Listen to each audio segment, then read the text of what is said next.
Oh, yeah, it's my favorite part. Yeah. Oh, no. Yeah, I actually got those.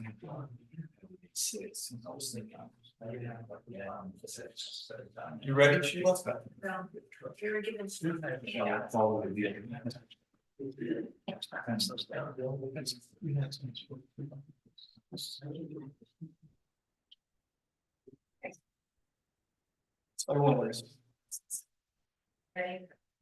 All right. Good evening, everybody. It's 6 o'clock Central Daylight Time. And I'd like to call this meeting to order. We clearly have a quorum. If someone here is an alternate for the commission, could you raise your hand? Okay, Sheila, if you could note for a minute that we have one of our alternates here tonight, as well as, and if we have any members of the council here tonight, could you raise your hand? So we only have 2 members of the council, so we're okay. All right, so in keeping with my past practice of keeping everybody on their toes, I'd like to change things up just a little bit. I think what I'd like to do first is ask the staff to do a development update, which is item number 4 right now, because that way, if the public has input on that, they can do it in the input section. So Troy, Yes. if you could give us some input on what's going on. Certainly. Thank you, Commissioner. No really big updates on the developments that are listed. The only one that I want to bring to your attention is the Copper Knolls Estates. When that was presented, it was presented as the Pilot Knolls Estate, and there were some concerns about having the same name. And so they have agreed to propose that they change the name to Copper Knolls Estates. So just wanted to bring that to y'all's attention, but that's only the only updates I have. And of course, we'll be talking Jernigan Estates tonight as well. Okay, we'll be talking about that later. Okay, so the first thing we're going to do is do the public input. And as a reminder, we're here to listen to the public. This is for any subject you may want to discuss, so long as it has to do with planning and zoning, but not the Jernigan Estates project that we'll be having a public hearing on. So we'd like anybody that's going to talk about the Jernigan Estates project to do that during a public hearing period, as opposed to just now this general input, because whatever comes up in the general input section, we're not allowed to rule on tonight. So I have 3 people who have signed up to speak. Was this for public input or was this for the hearing later on? Hearing, Ted, hearing? Hearing. And hearing. Okay, we'll get you all later. Our first order of business, so hearing, there's no public input at this point. I guess we'll move on. First item on the agenda is our consent item, which are minutes of our last meeting. Do I hear a motion to approve those? I'll make a motion to approve. Second. All in favor? Unanimously approved. All right, so let me kind of give you a little agenda for tonight, if you will.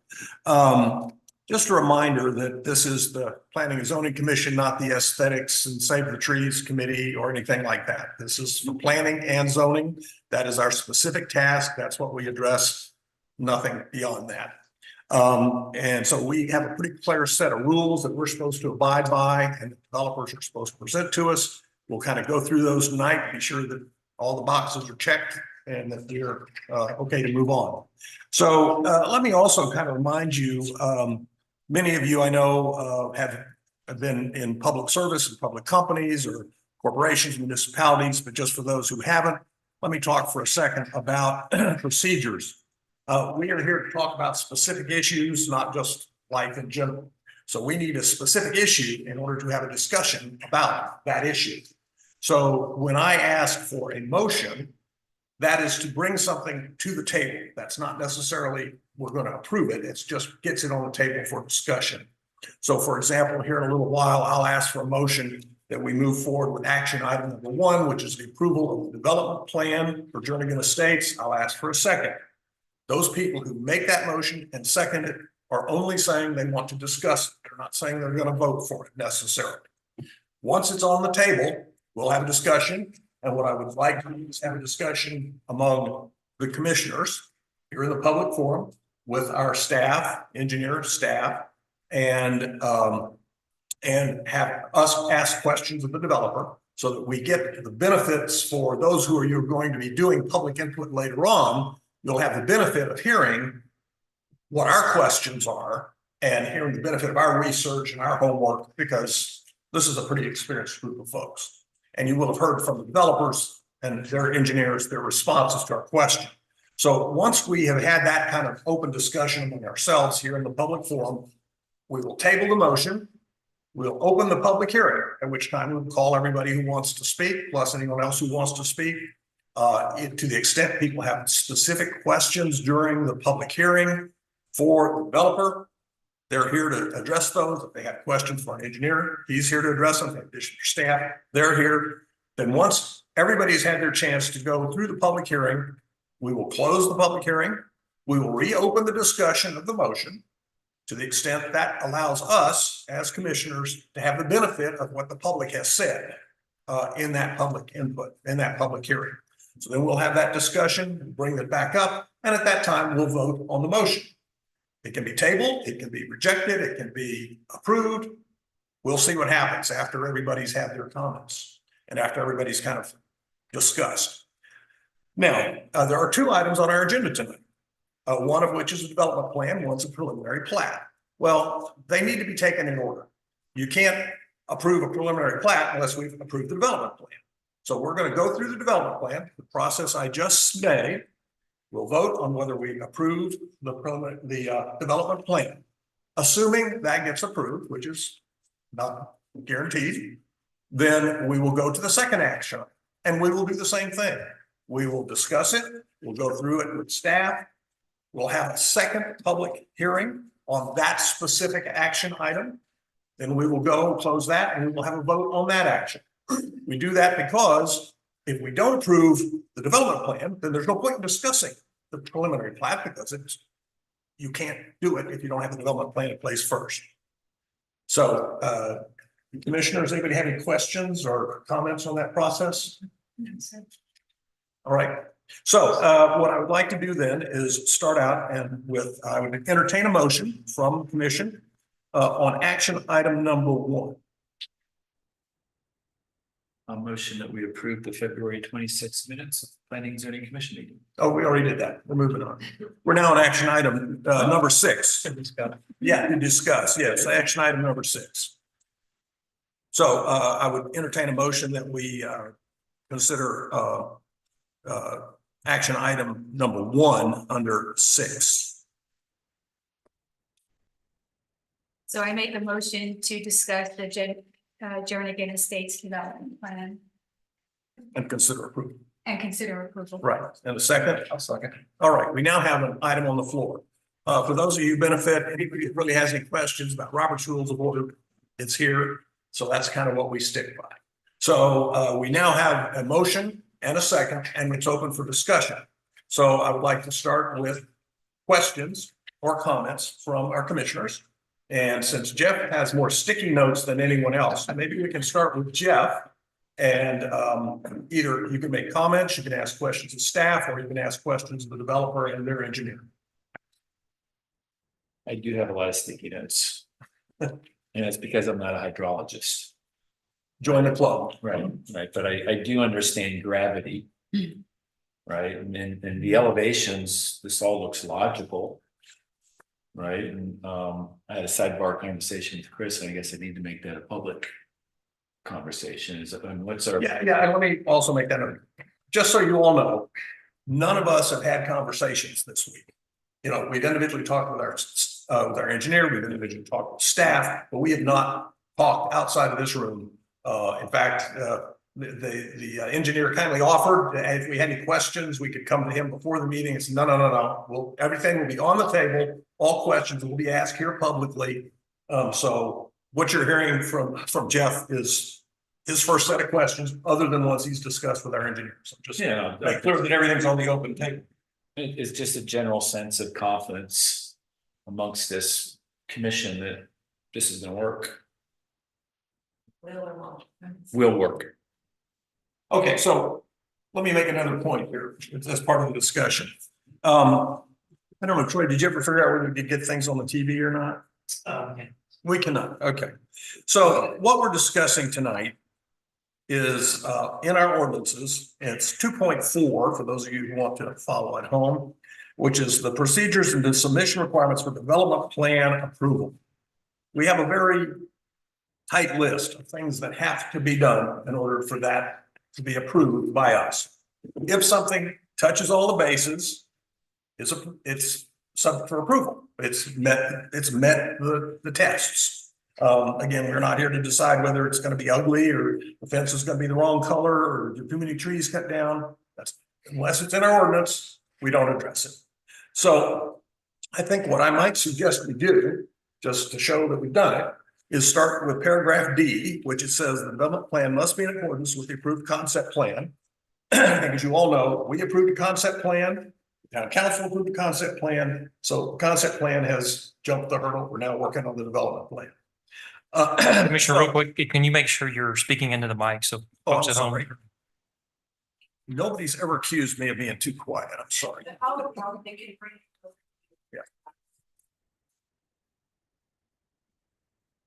Okay, is that better? All right. So if we can, Chris and Troy, if you guys would all, if you have it open, you can flip to it. I'll read them so we can go through it. The first item is item 1, right of way on or adjacent to the developing site, describing street widths as well. That's a requirement. Chris? It's there. Yeah. Check. Designation of size and points of all ingress and egress to the site. We've got the main planned entrance and we've also got the construction entrance. So check, that's there. All pedestrian walks and malls. Well, I don't think that's relevant. Location, type, and height of all walls, fences, and screening devices. Now, I think we will have some questions about them, but they are on the plan. We will discuss those. I think that box is checked. The site data summary chart to include gross net acreage, number of proposed lots, percentage of site covered, anticipated schedule of development, and parking and loading spaces not applicable. All there.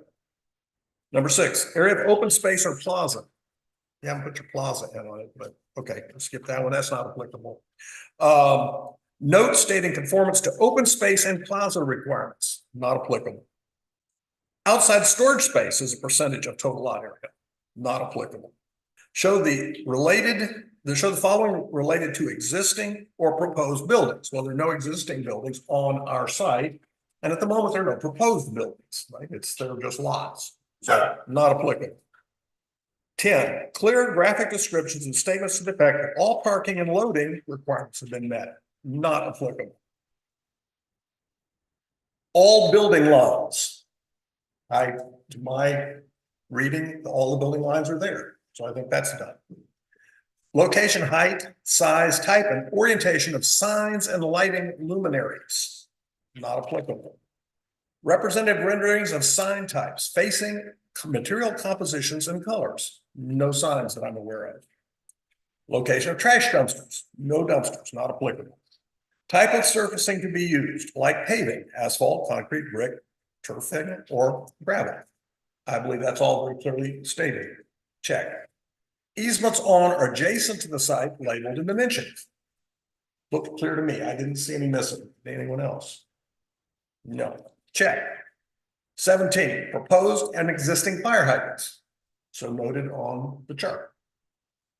18, fire lane widths and all curb radii adjacent to the fire lane label. Again, appeared correct to me. We've got Mon with us here if anybody has any questions about what's required. So I think that's a check. Number 19, proposed finished grade of the site shown in contour intervals of not exceeding 2 feet. Check, that's there. 20, spot elevations must be shown at all critical points, including but not limited to edges of pavement, curb returns. I don't think there are any curbs. Building corners, no buildings. Drainage paths, directional flow arrows and all flow lines, and existing drainage structures, and including, as described, the show also center line of water courses and existing drainage easements. Again, I see those on our chart. You will note there's no discussion here of hydrology, ponds, retention. Those are not mentioned here. That is not part of this consideration. So, Chris, if you could for a moment, do you agree with my kind of checklist here, or did you have any other ones regarding the development plan only that we need to consider? No, sir. Right. All right.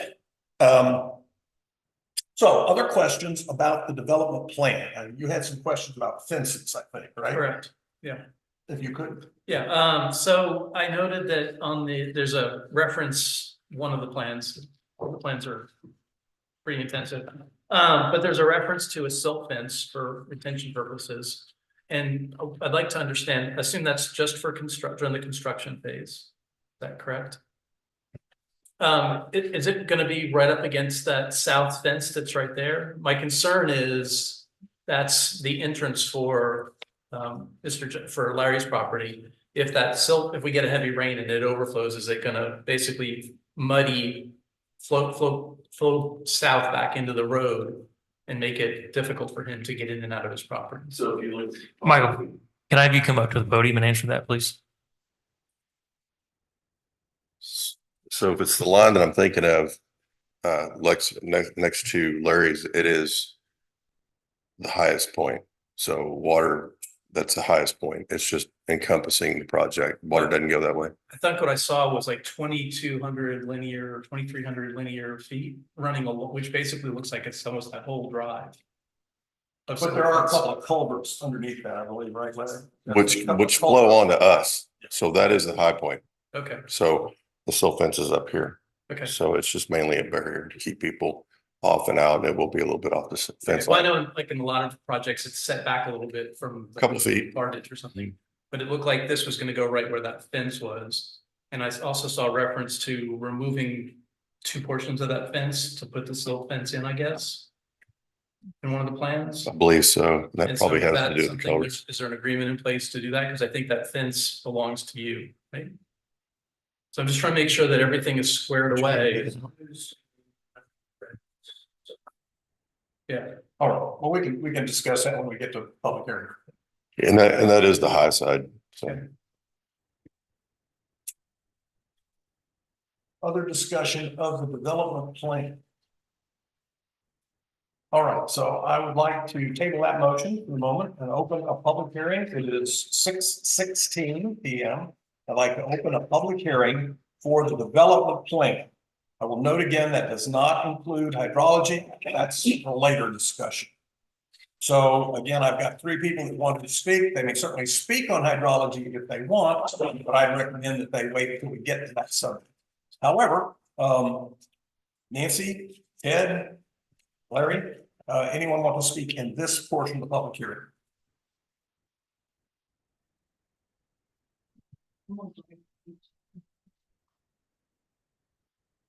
So not that you're unknown, but announce your name and address. Sure. I'm Larry Johnson. I live at 535 Jernigan.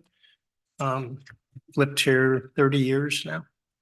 And I am, just to restate it a number of times, I am recused from participating in voting by the council. In terms of the development plan, one thing that jumps out is the coverage on the project. It's essentially 50% of the land.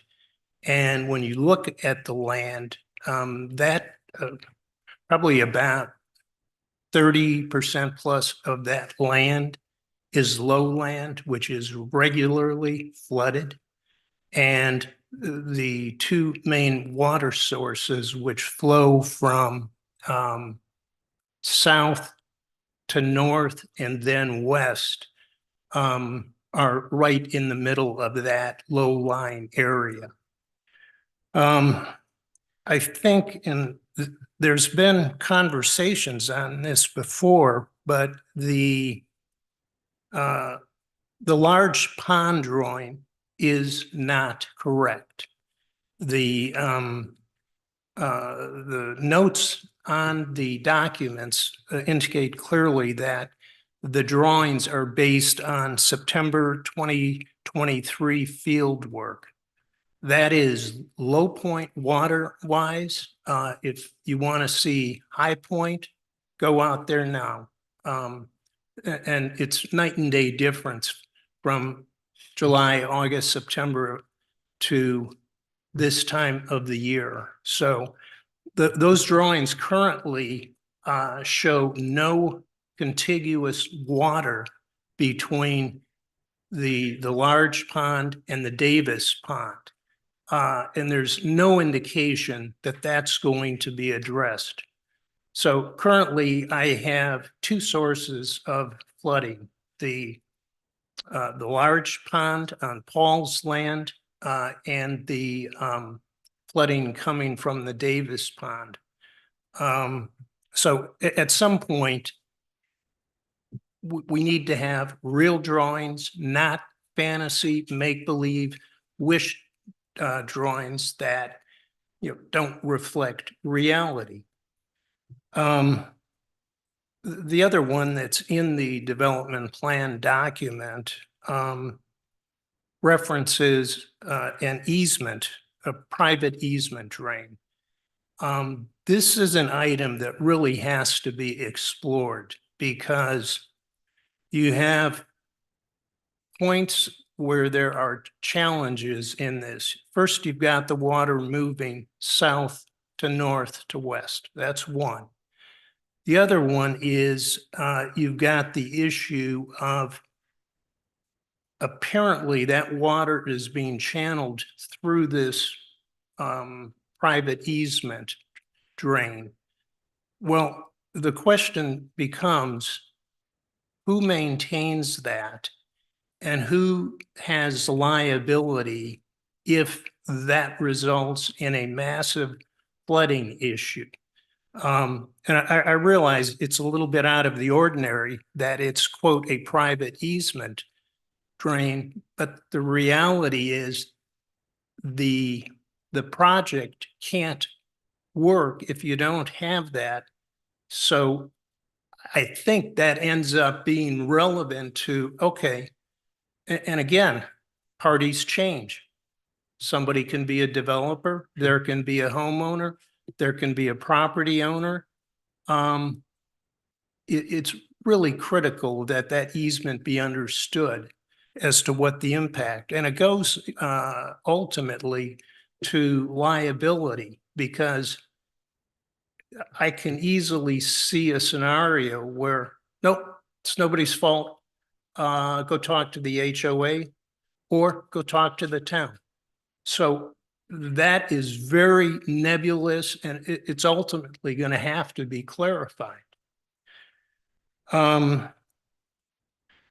other point on the development plan is that it shows a very large riprap spillway on the west end of Paul's property and the east property line of mine.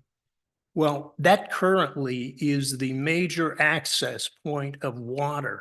And if somebody is wrong on what the new and improved large pond is and the height of the berm or dam, you can get to a very ugly situation where this water is going to come barreling over faster than it does now. And it would strike one, if the big pond was going to be big enough and deep enough, why do you need that? Because there's only one place that water is going. I got plenty of water. I don't need any more.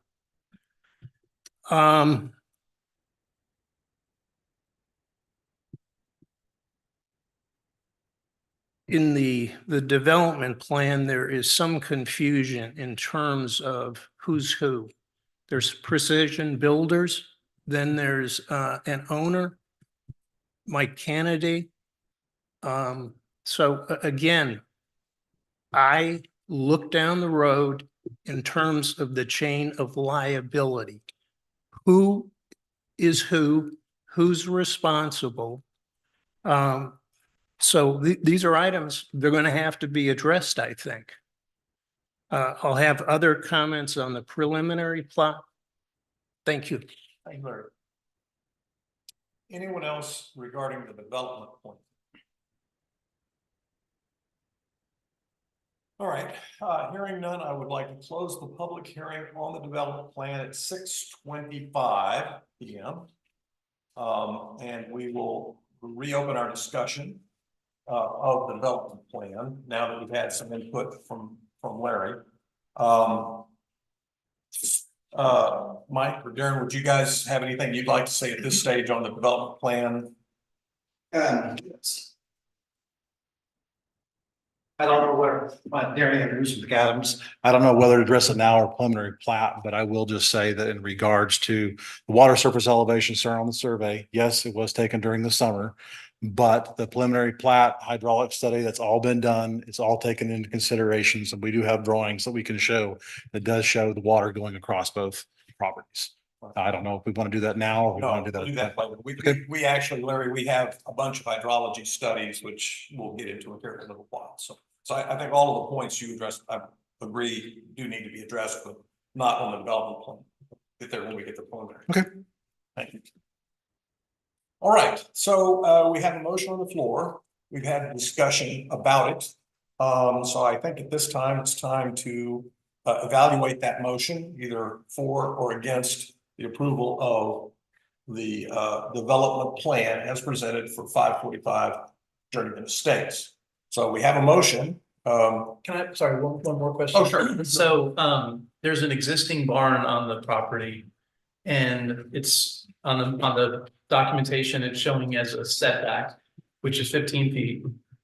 Is that from the edge of the new road that's going to enter into the run through the development? Or is it, I want to make sure, sometimes developers will come in and they'll assume that they can run the easement into like the middle of the road. So I want to be clear that we're talking about from the edge of the road to the barn is the 15 feet, not from. Yes, there's about 50 feet from the road to the barn. Okay, when it looked like in the document, it was 15 was the setback, so that's what I'll make sure, okay. Yes, yeah, the easement is 15, but the barn is actually set back further. And to answer your question, if I may, going back about the erosion control, there is erosion control setting there, but it will not be across the actual culvert. I mean, the drawings does show erosion control, but it won't be cutting across the culvert. So it will not be blocking. Thanks. So I do have a question.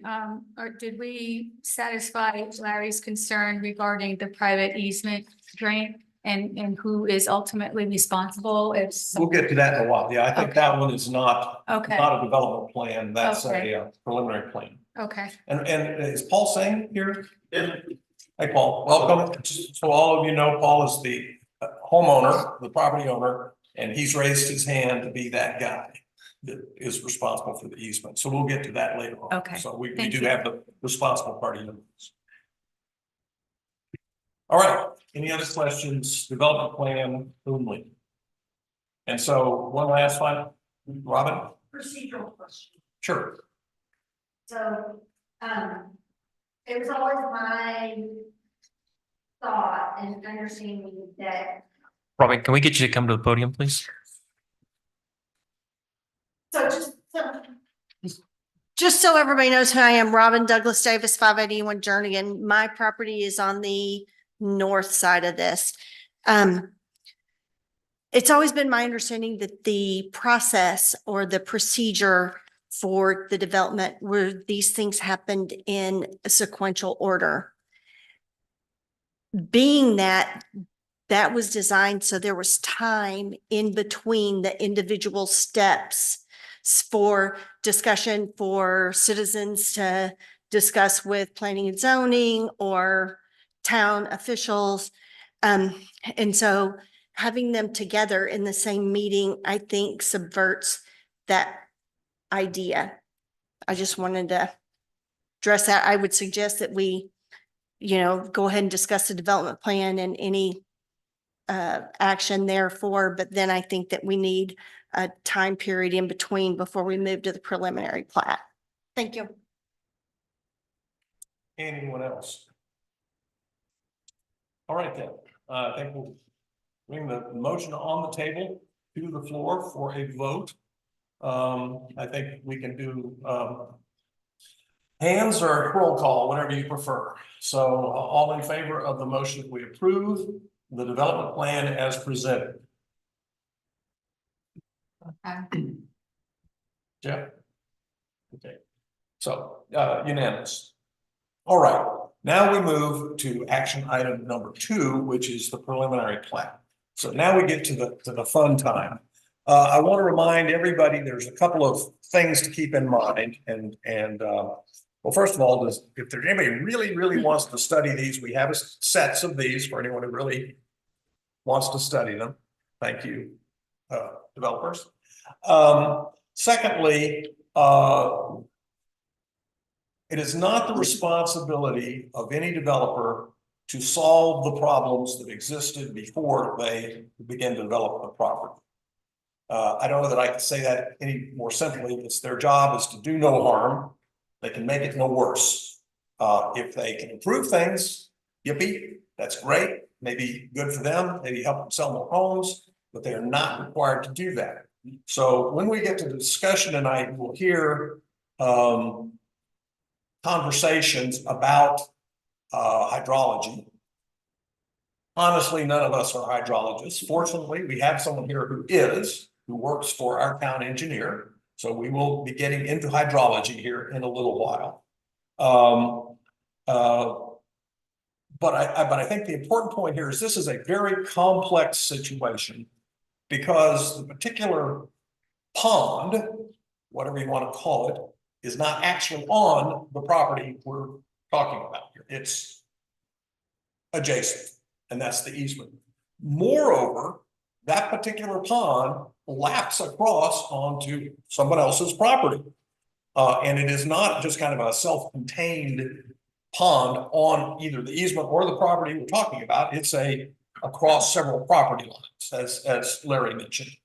And the outflow from those mutual ponds, which aren't always mutual, depends on the water level, both somewhat drain onto Larry's property, mostly from the large pond, but also sometimes of the year from the overflow pond, whatever you want to call it. We understand from the property owner, Robin, that she does water her cattle from that pond. She is not opposed to the lake coming up there. Now, that may have changed. I don't know. We will hear from her in a while, but she has used the water in that pond for many years. And my understanding is that there is a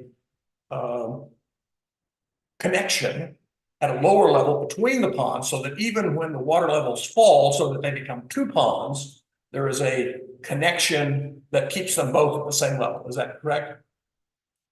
More or less.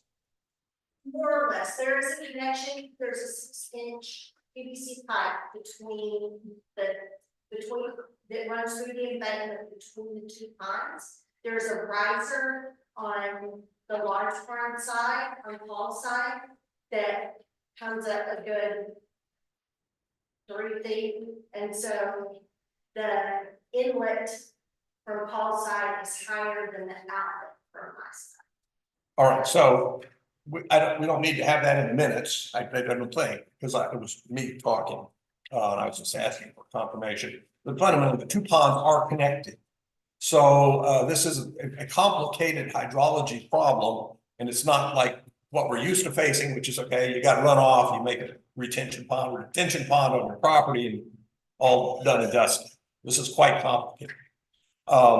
As a result, the developer has hired an engineering firm that has provided our engineering firm with extensive hydrological studies, which I confess I am not qualified to rule on whether they picked the right table or not, but our engineering firm is. And so we will get into, and I hope we will get into some fun times here talking about hydrology. At this point, I think I would like to, in order to be able to have a discussion on this, I would like to have a motion that we move to discuss, consider, and make recommendation on the town council regarding the Jernigan Estates preliminary plat. If I could have a motion to open that discussion. I'll make a motion that we have a discussion on the preliminary plat. Second. I second. Wonderful. Okay. It's on the floor and now ready for discussion. I think there are some people who would like to speak again or more. But for starters, I guess I would like to extend our little commission to our alternate members who might be in the audience, who have also done studies and analysis. And so if there is one of our alternates in the audience who might have something to say based on their study, I would like them to come up now and kind of help us with our discussions. That would be you, Ted. Yes. Would like to have a few words on this issue. Now, before you start, Ted has submitted a list of his questions to us. So we've had a chance to kind of see what his questions are. They've been turned to our engineer, and he's probably going to be the one to answer them, I hope. But for the moment, if you could go through your thoughts and your questions, please feel free. Thank you. Again, I'm Ted Stranzik, 1020 North Berry Trail Court. This particular project is I think, like Mark has already said, is a very complex and has some ramifications for all future such developments where we have to pay very close attention, in my opinion, to the post-construction stormwater runoff. A lot of hydrology in this particular presentation is existing land in the pre-development stage. And there's a lot of charts that indicate what the level of sediment absorption is and what runoff is and timetables for water to be moving back and forth. All of that's well and good, but it's the existing configuration. What is of most importance is how the developer is going to modify this property to maintain proper water control and drainage control and not create any mitigating circumstances for the property owners. I don't care which direction you want to point, but for all of the property owners. And that's pretty much where I want to focus my comments. Prior to that, looking at our presentation, I'm a stickler for making sure things are done or that they're documented correctly. Our checklist, Troy, needs to be looked at. There's issues in there about the concrete PSI. The developer has stated that's 4,000 PSI. But in our checklist, it says minimum of 3,600. Nowhere in our documentation, in our engineering design manual or in our ordinances, do we address or say anything about 3,600. So there are particular points, and this is a very important point, and the developer has addressed it correctly, but we should have our paperwork that reflects that also. Also, engineering scale drawings. The developer has put forth a very complex set of drawings with a half a dozen different scales. I don't have a problem with that, except what do we require? And we should take a look at our requirements when it comes to engineering drawings and make sure that they're up to date with what the developers are doing today. And I don't think that's the case. The other issue had to do with, on one of the sheets, the owner of the property, I think, was Mr. Kennedy. And are you in fact the owner of the property? No, it did not represent to be the owner of the developer of the property. Homeowner is Paul Stein. Okay, but in your drawing package, there is that you are identified as the owner. So I'm just pointing that out. That's really not to this stage, or maybe you're never going to be the owner. I don't know. But Paul, you are the official owner, and it's under an LLC, if I'm not mistaken. Okay. Thank you. When I look at some of the documentation in this, we talk about the pond 1, pond 2. This is actually a detention pond. It's a very important definition from FEMA standpoint and from North Central Texas COG. and it has ramifications for the future, and whoever is going to maintain this pond, there are very strict issues relative to how it is to be maintained and to what level. So when we talk about this, I think it'd be appropriate to say it's a detention pond and not just a pond. And the issue also, someone had made a comment to me that this pond may be spring fed. Chris, is there an issue if in fact it is spring fed? To my knowledge, it is not spring fed for our developer submitted plans and drainage study. Okay, so it's not a factor. Okay. When I look at lot number 4 and what appears to be the elimination of that particular small pond on lot 4. When you look at what that pond has done to this point in time, it has acted like a detention pond. And the water flows into it, it gets to a certain level, and then it migrates up north to the larger pond. And the elimination of that pond, I'm of the opinion personally that needs to be looked at a little bit more carefully, because it definitely slows down the water flow. It controls the water flow. It has done a very reasonable job of that. And now it appears it's going to be basically a bar ditch that is an expressway right to that northern detention pond. And I'm concerned that, and again, I'm sure there'll be some discussions on this, what the real water flowage rates and quantities are, because that pond is no longer going to act as a buffer. So it's going to be a straight shot north. And that is an issue with me. There's a note on on all of the drawings for the preliminary plat that say released for construction. These are preliminary drawings. How can they be released for construction? Is there a reason for that notation on there, Chris? So that's a typo. It says preliminary drawing and then it says released. Yeah, The typo, it's that to be released. it's just strictly preliminary. Correct. Yep, good. It also appears that construction has begun on this site. There's been a lot of fill added, but also some digging going on around this particular pond. I don't think this is right. I think that's, Troy has done some work with the developer on there was a work permit. So if you could clarify that.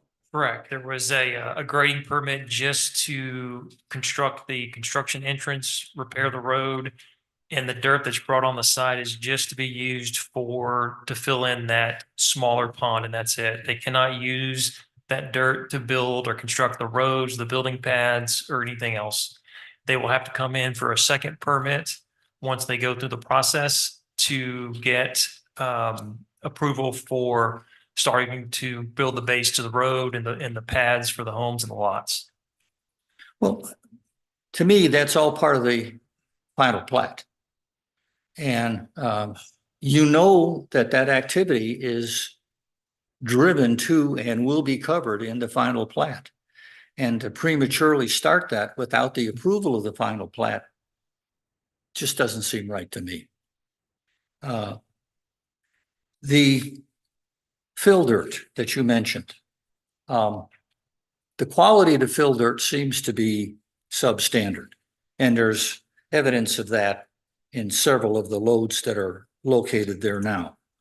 What are we doing to ensure that the proper fill dirt is being delivered to that site so that we have the appropriate fill required in accordance with later the compacting of and leveling of that particular area? Chris?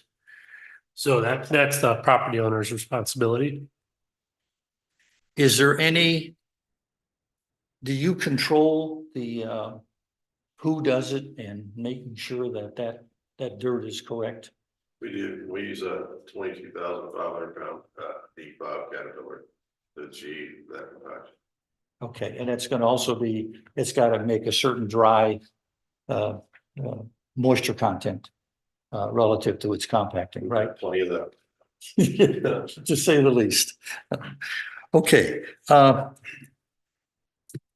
in reviewing the hydrology study, and I'll admit that I'm not an expert, but I've dabbled in it, and that makes me dangerous.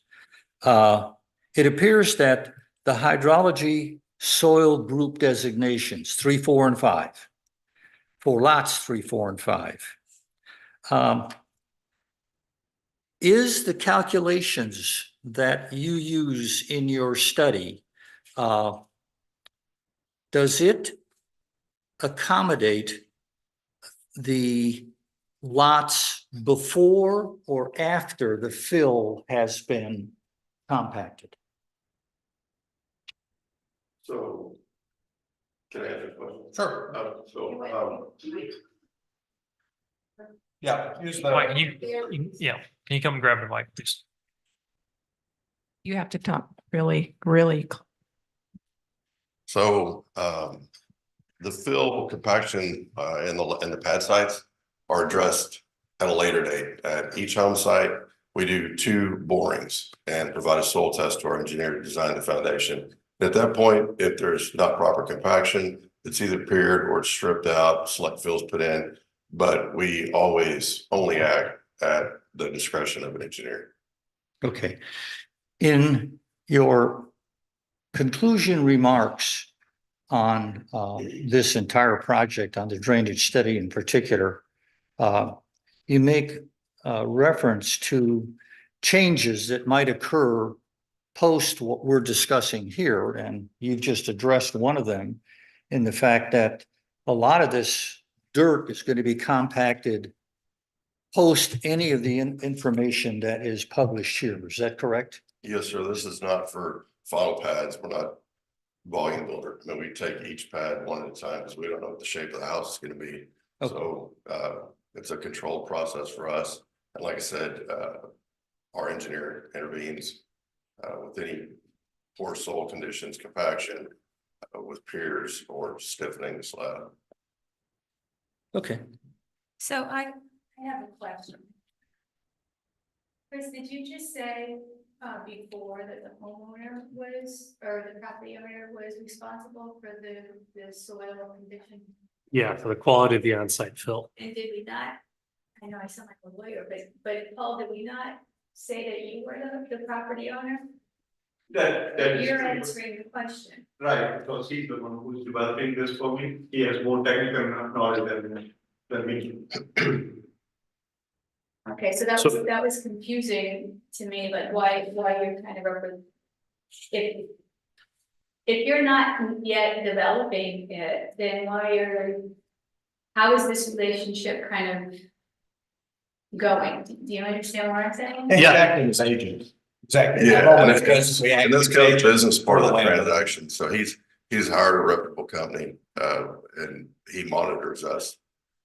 I mean, through your windows every day. I mean, he knows like 2 minutes after we step on the property. Yeah, he would be considered the applicant. Yeah, and So- the city inspects all that stuff for our inspectors or our engineers, and as the process goes through, we are inspected, sediment, silt fencing, TCQ, SWIPs, and all that stuff. We're regulated on. That was just a little confusing, so thank you. All right, thank you, Ted. I was following your list. I think you've checked off your list, but you can come back in during the public hearing with other. Okay, questions. thank you. Thank you, Ted. You might want to hold on to that, Mike. All right, so while we're part of the discussion, I think we will have a presentation of the hydrology from those folks here in a few minutes. But I think before we do that, I'd like to ask Robin to come up and talk to us a little bit about her relationship with this project, because it does affect her. She doesn't have to, but if she'd like to make some comments, that might be helpful to us in making our decision.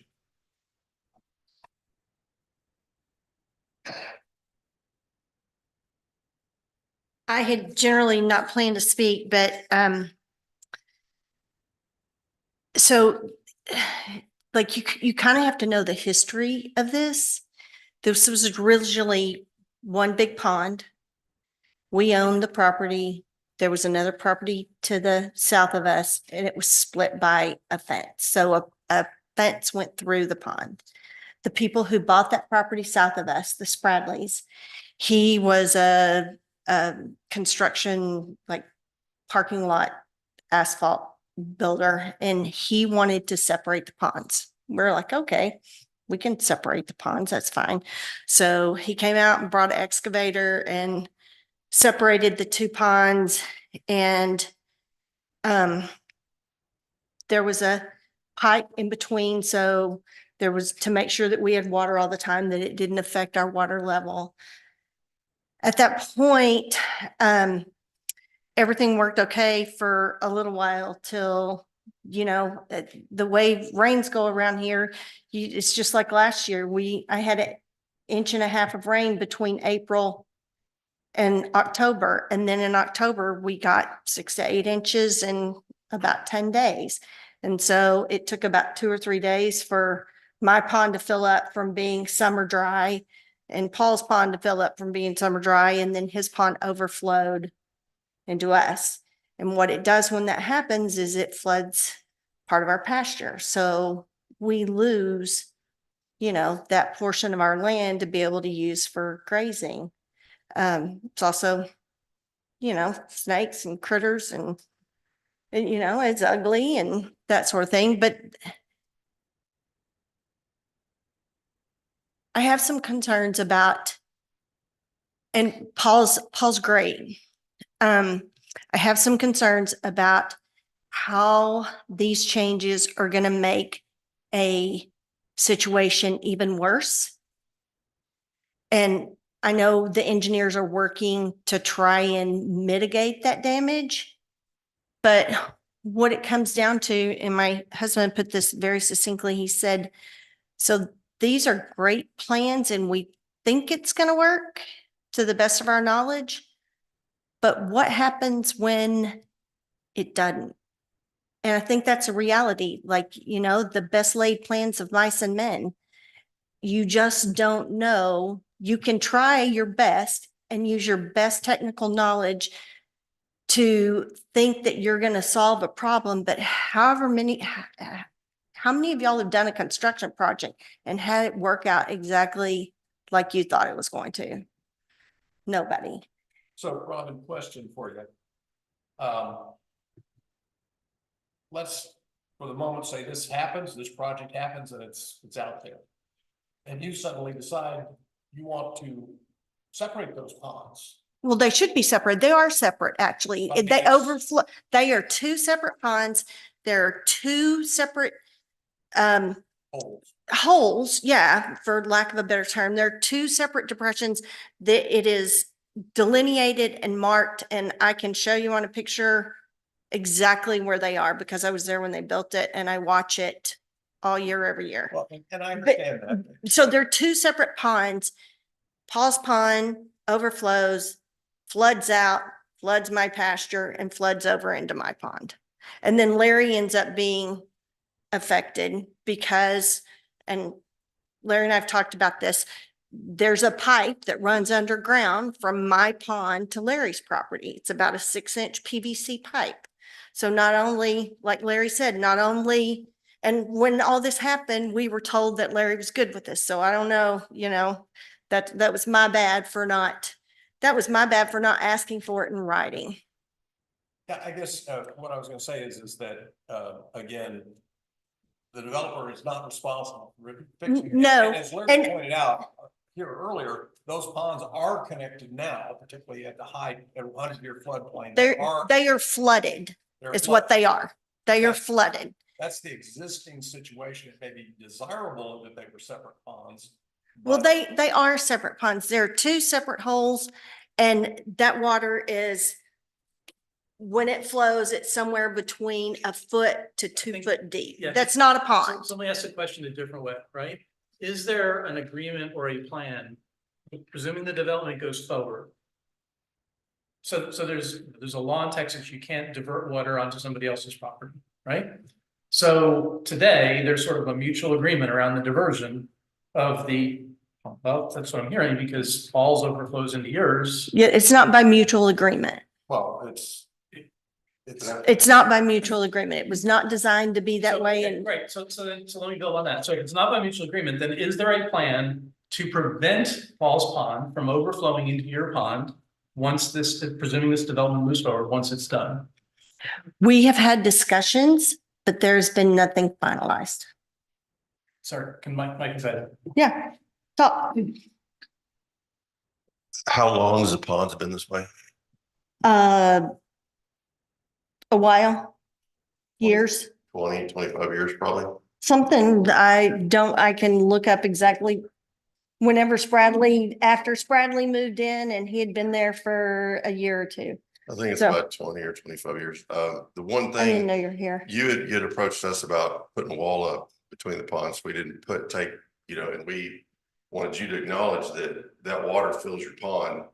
And then after they did their studies, we figured out that would really, really flood things by partitioning that off and that water not being able to come back around like it needs to. So we did explore that. And I'm sure Darren can explain to you. And Darren and I have talked. I think your tank dam back over there is higher, is what the deal is. So it has to back up and then come back. So I watch the water come. I watch it as it rains and see it day to day. I'm not sure if you've done that, but it starts out and Paul's Pond and it creeps out of its boundary and it stays on his side for a little while. And then it creeps a little more and it comes under the fence and stays, 5 or 10 feet under the fence. And then it creeps the rest of the way over and then communicates with my pond. So like I said, we've had discussions and I don't think those discussions are fully complete. I have good faith that we're going to be able to work this out and make it all good. We just haven't done it. We just haven't done that to completion yet. All we can do is what we do on our property. Right. And what we have done is we've made the pond 3 times the capacity that the town requires. So that's actually building a pond for you, building one for Larry, and then ours. So it's 3 times the capacity, and we've slowed the outflow down. So we're making it a better place down there. And I think that's what Paul really wants to do. Tell you what, I think, we could go back and forth from this all night. I think the thing we need to do at the moment is turn to the hydrology and have the experts who've kind of done this study kind of tell us what their conclusions are. We can agree or disagree, but. Right. Let me say one more thing. That at the end of the day, we all want things to work and work well. And we want, you just never know if things are going to end up like you think they're going to. Like you can make all the plans you want, you never know. So in that case, what's the process going forward from that? So, somebody said, is Paul responsible? Is the HOA responsible? Is Mr. Canaday responsible? Like, where does that responsibility lie? Because I think that's a good question to ask. Is the town responsible? Ron, I got one clarification before you step down. So the question was asked, are the ponds connected? You had mentioned earlier that there was roughly a 6-inch pipe that went from Paul's pond into your pond. Correct. There was another 6-inch pipe that went from your pond into Larry's pond. Okay, so they're connected in that form. They are connected in that form between those embankments. And like I said before, the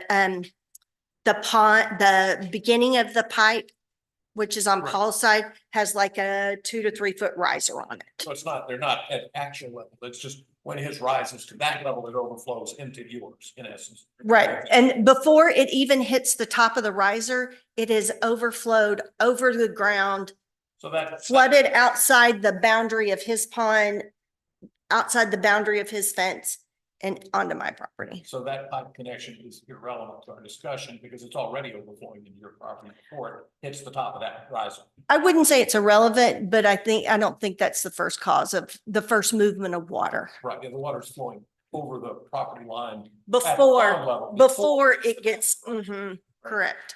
Okay, thank you, appreciate it. So if I can just, The reason I asked about the two ponds, right, was it appears to me, I'm looking at the hydrology study, like it's predicated on using that entire space of the new enlarged area, which Yes. would include the pond that's on the Davis property, yes, right? And so I'm just trying to understand if that's an agreement that will be in place, if for some reason there's a decision to physically separate the two ponds, that seems like it voids that component of the hydrology assessment, right? The capacity. if I could jump in there real quick. Right now, again, this is, the whole thing is to Robin's point, if we have a 400-year flood or something right now, too bad, right? In other words, the developer is only responsible for mitigating the change in water. Not responsible to fix it if there's going to be a super flood that could, flood all the way up and flood Robin's pasture and everything. That's not their problem. But the So hydrology study is being presented as sufficient to address the drainage and the changes that are going to occur with the property under development. And my point is the absorption, for lack of a better term, of all of that drainage water in the hydrology study looks like it, those ponds. that's correct, it does. And so I'm just trying to make sure I understand, is that fixed, that that's going to be the case? Because if it changes, that voids the volume capacity of the hydrology study. And this goes to our earlier comments that these guys don't own either of those pieces of property, either the detention pond nor Robin's overflow pond. So they will not have the ability to control. I mean, if Robin decides she wants to put a dam in there and raise her berm up, then she's got to come to the town for hydrology studies because she's doing changes. So the developer of this property can't be responsible for what Robin might or might not choose to do someday out in the future. That was the only point I was trying to make. So I'm sorry. So if you want to kick it off with whatever you want to kick it off with, and then we'll get our engineer. For Troy, is there a need outside of this project to get some of these landowners together and talk about the connectivity? Because it's just not the Davis property that goes to the Johnson property that I understand goes to the Libert property that makes its all the way down to the Poindexter, right? Crosses other properties. I mean, do they all need to get together and come up with some kind of cooperative plan to address some of this? I mean, we could chaperone, not our. It'd be wonderful if they did, but they've had decades to do it and nobody's done it. I've had various discussions among themselves over time, but I guess I don't feel you feel different. Maybe our engineer feels different. We're not in a position to midwife such an agreement, right? I mean, if we start getting our fingers in that, then if it goes astray, then it's us that's at fault. So.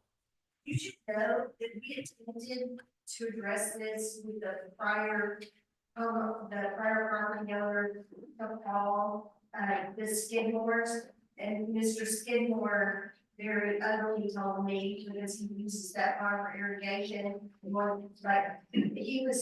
was a contentious situation. He told me that I was not to do anything. Right, and I think that's the answer you're going to get, right? I mean, again, this is not something we can deal with, or that the developer here can deal with. They have to deal with the situation that exists today to make sure they don't make it any worse. And if it floods downstream now, it will flood downstream probably later after this project as well. Again, this project is not fixing everything that's wrong with our drainage throughout this basin. So I think if we could, I mean, I think for the benefit of the people here who haven't seen all the materials, perhaps we can walk through the process of the hydrology study. What do you look at? What do you study? How do you study the basin? How do you study the existing flows? And how does that compare to how our engineer looks at it? And see if we can come to a kind of an understanding at least of how you thought about, how your firm thought about the hydrology here and your recommended solutions Okay. to mitigate the change caused by this development alone. Okay. The first thing that I do want to say in regards to the volume, if you look on our development plan where we have the storage volume, the volume we list that we are provided is only on our site. We are not considering any of the volume. So if you take the amount of additional volume of runoff for this site, for the increase in the CN values, and I'll go over that really briefly here in a minute, we need 36,000 cubic feet. And we are providing 89,000 cubic feet on Paul's property alone. There's a difference because what we're getting into is there's an elevation difference, and I can go into that here in just a little bit as well. So is the 36,000 to accommodate for the 100-year flood or? 100-year flood. Okay, thank you. So basically what we do is we come up with drainage area maps, and you can see those in the plans. We find out what the total area, the drainage basin that is flowing into the site, how many square miles, acres, whatever it might be. Then we look at what you call a CN number, which is runoff numbers, which is based on imperviousness and how much water is soaking in the ground, to take into consideration soil types, impervious surfaces, and you come up with a CN. I think on this one, we had the existing, and I will say that the town did provide the flood study that was done. What was the branch name? Poindexter. For Poindexter branch. And we were actually provided all of the HMS, the actual models. So we actually plugged this into the town's model. So we were comparing the CN numbers we were coming up with. Time of concentration is basically how long it takes from water from the most remote part of the drainage shed to flow to the point of outfall. The longer your time of concentration that you have, the lower rain intensity you would have. So if it's only, and that just has to do with the distribution of your storm. So the bigger area you have, the longer time of concentration. It's not all, it's 100 miles. You don't have the 100 miles isn't getting all that intensity. So it takes that into consideration. So in this one, basically we came up and all of our numbers were basically using the numbers that, the town's model used. We basically had 65.4 CN. That's pretty for open space. Rural area, that's basically what we had. It is considered, they did it take into consideration that this area already is zoned as residential. So that was taken into consideration. Then we looked into how much paving impervious area that we are adding. And so when you do that, you get a CN value of 65.8. So that means that you have an increase in runoff. You're increasing the amount of runoff on that side. So when you did that, that's where we came up. When you run through the model, HMS, that's where you get 36,000 cubic feet. So then came to the pond. In regards to the pond elevation, on Paul's property, the existing outflow point is at an elevation of a 611.4. That's where it exits his property currently. Can you clarify when it outflows to the Davis property? No, that's just off. That is off to Mr. Johnson's property. That is to the west. So his outfall, not to the north, not to Robbins. So the weir to the west is 611.4. And then we have the connection to your property, which is 610.9. And these are all from surveys. And then the weir from your property or your discharge, your overflow is let's see right here, is 612.7. So what is happening is you have all this water that comes from the south. It fills up this pond, and then you have the 6.9 or 610.9 elevation. It starts to fill into the property to the north until we get to 611.4. At that point, it starts to discharge out Paul's weir. And it'll continue going up. If we had a really, really big rain, it'll continue going up until you hit 612.7, where it starts to flow out of the second pump. And so part of the discussion and part of our concern in the very beginning about creating a wall, creating a berm in front, in between the two properties is there's concern with flooding now. And if we were to put a berm there, then instead of the pond, once it levels out, being a 611.4, there's 10 acres of runoff coming to her pond, that the flooding would actually be higher than what it is now. So we would go all the way up to 612.4 instead of 612.7 instead of 611.4. So that's one of the reasons why we brought that up. And the part of the discussions that have been is to keep it to one pond, because it will impact their property in a real big event where there would be increased ponding and from what they're seeing now. I don't know if you can see, we have some extra, I don't know if you, can you bring this up on the?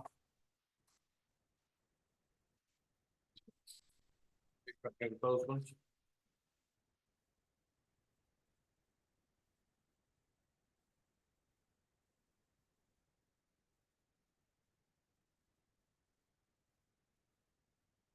All right, so what she's handing out, I'll just kind of give you, it's a picture of the existing pond at 100-year flood in pink.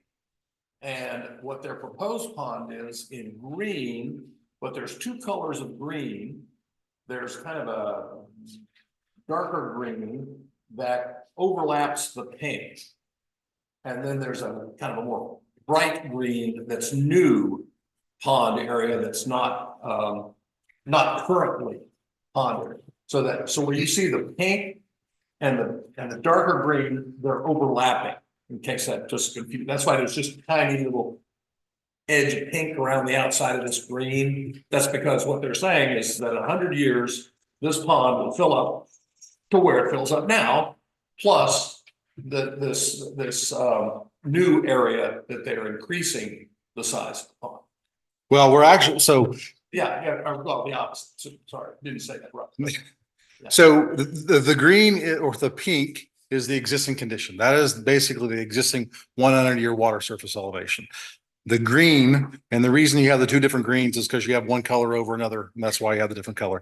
The green is actually the proposed or the design 100-year water surface elevation. Now, the town requires us to go check 2-year, 10-year, 100-year water surface elevations on this. The 2-year. In our books, we have these other years also. And if anyone wants to see this. And in every design storm, we are actually reducing the water surface elevation. So we are making it better than what it is now, regardless of with them still adjoined. 2-year, we're reducing it by about 1/2 foot.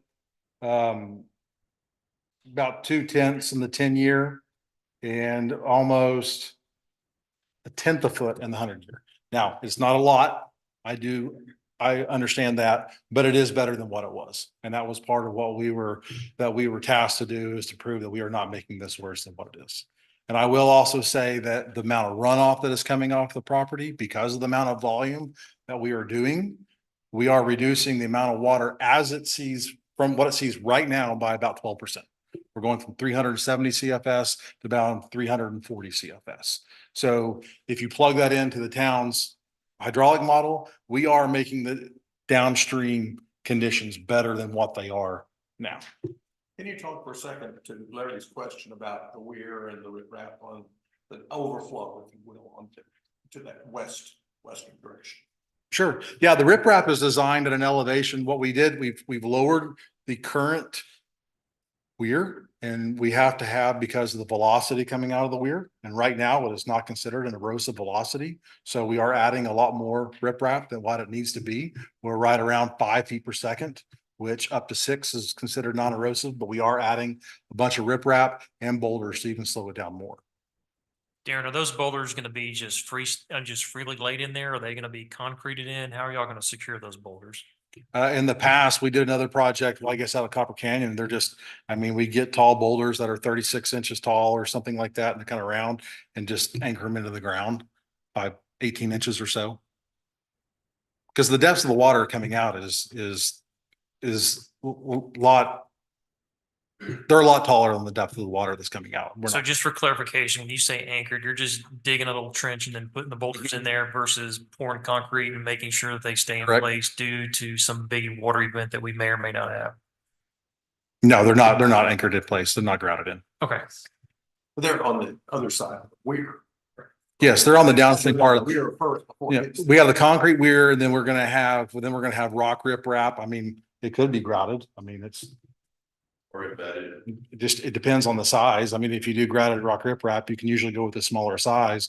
We're doing 18-inch rock riprap, which is basically 12-inch stone size. There are equations that give us what your average stone size is based on your velocity coming out of your weir.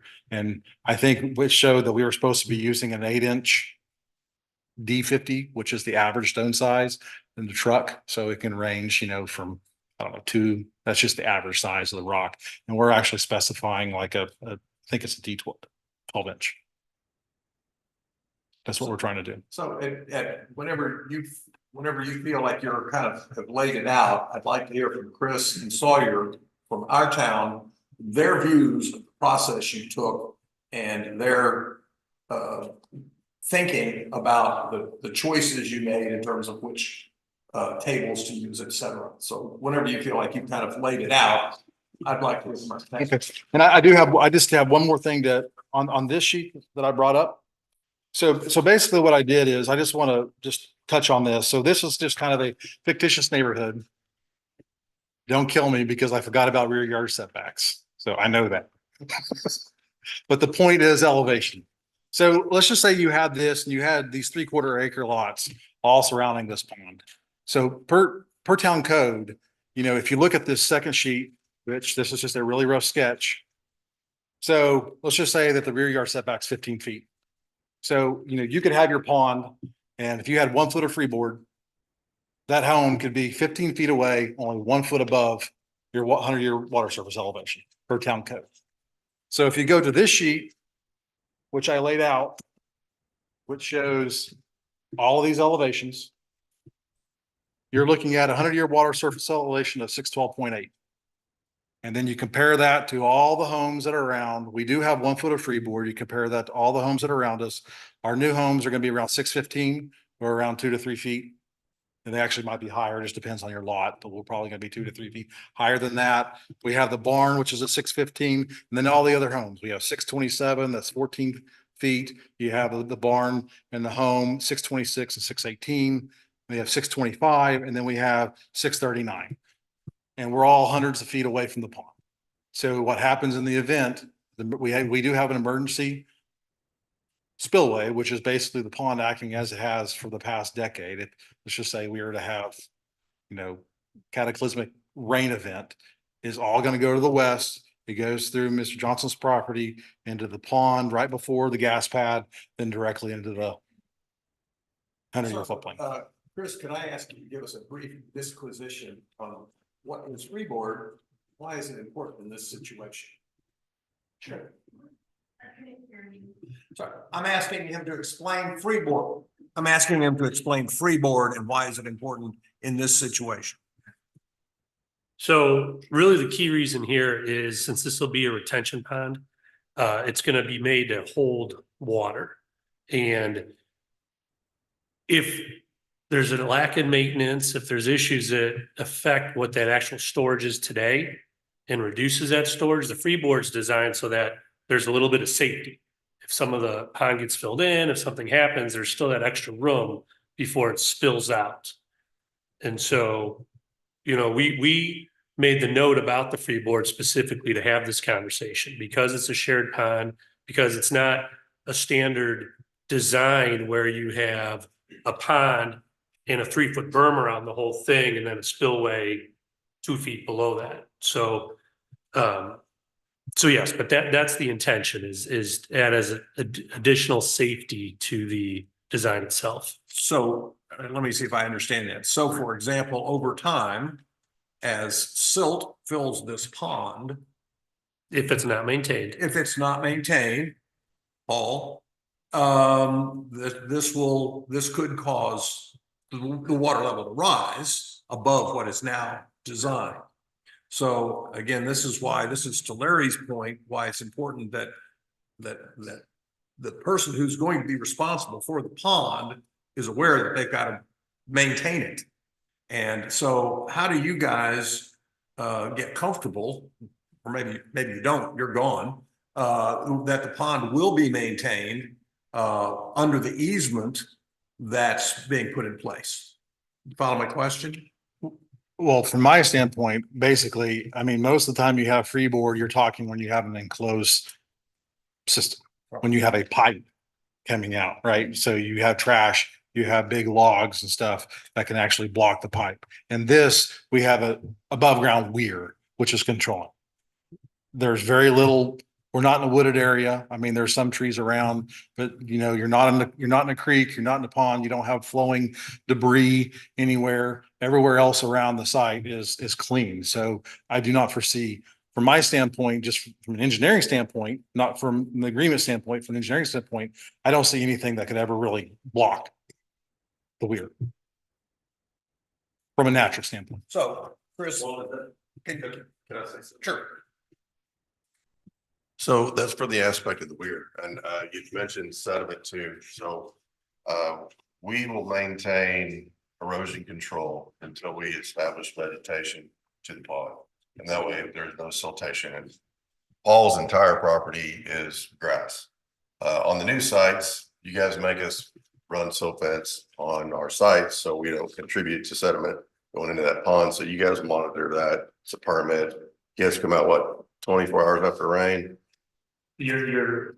Or every 2 weeks? I think that's what my guy does. We inspect once a month to MS4, but then inside of that, your erosion control consultant will be in charge of that. Yeah, and I've got a private guy that comes and inspects too. So he's there the next day after the rain to make sure we're maintaining, you know, and then once the yards are in, they're just like your neighbors. I mean, it's grass, there's nothing unless somebody starts a construction project, and these guys are real good about making us keep the silt fence up, you know, during construction. So, I mean, that's just not really a concern. The weir is wide open. It'd be really hard to block the weir. Yeah, it's a 34-foot long weir. It would I take mean, a boat. Okay. Yeah. So, and the reason I ask this is our letter from Chris's firm points out that the preliminary construction plans do not provide 1 foot of freeboard for the proposed spillway. So the top of the berm elevation needs to be a minimum of 613.8 to ensure 1 foot of freeboard is provided at the spillway and the northwest corner of the pond. So you're talking about that berm between the pond needs to be a certain height to force water through the weir instead of elsewhere. Is that? Not to the north, but as you work your way from kind of where the pump house is today and continue west to the spillway and then kind of wrapping around, all of that needs to be at least that 613 point, what is it, 9? 613.8. Again, so that's kind of on the north side berm, then kind of goes around the west side, and the weir is kind of in the middle of that. Exactly. So what you're saying is you just don't want it overflowing the berm because it's supposed to overflow through the weir. Right. So is that something that is a flaw in this preliminary plat, or is this something that is acceptable under our standards? So the level of engineering, I think that we're seeing at a preliminary plat state right now is beyond what is typically presented. So something like that for that particular, the 1 foot to the west, I think that would be addressed between preliminary and final plat as they complete their engineering plans. Okay. So would you, and Sawyer still here? Yep. Oh, right in the front row. Can you guys address the developer's comments, the developer's engineer's comments on the way they approach the hydrology and whether you would have done it the same way or differently or whatever? So if you guys could kind of tell us about how we should be looking at it from, you know, protect ourselves as you know.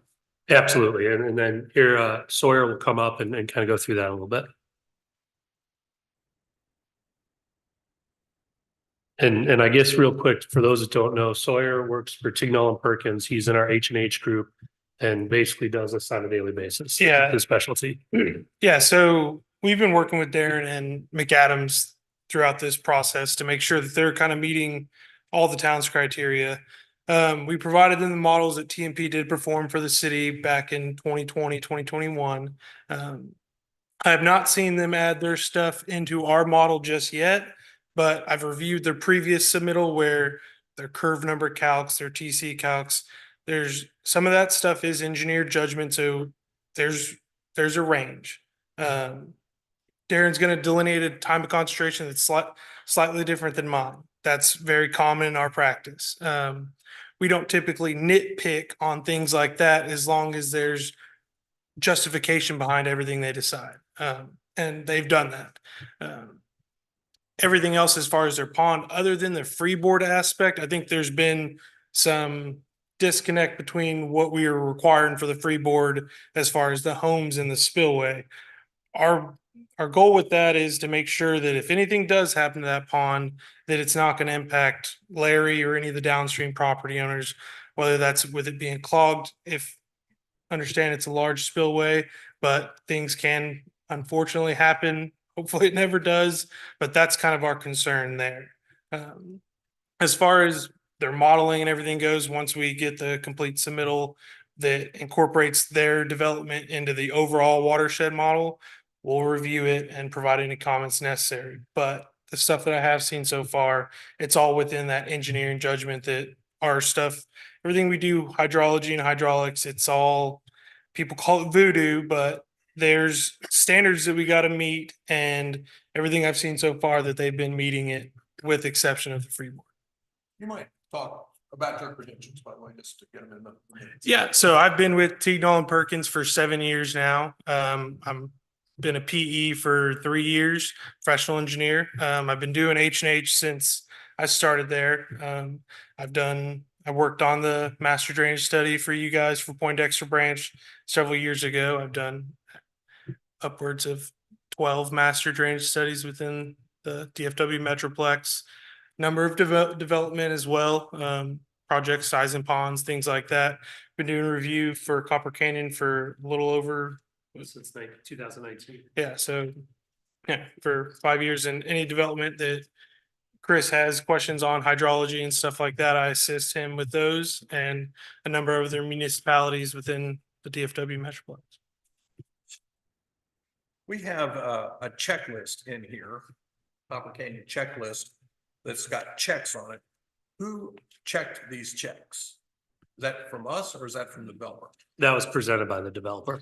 All right, so is it reasonable to believe that your firm and or town staff has gone through and double checked that the checks are correct?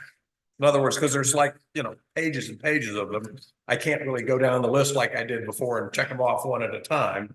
But for those of you who in the audience, if someone wants to review this, you certainly may.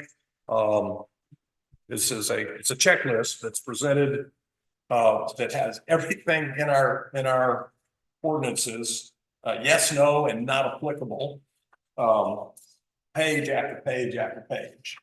And so, I've gone through them. The things that are checked, yes, look like things that should be checked less, yes.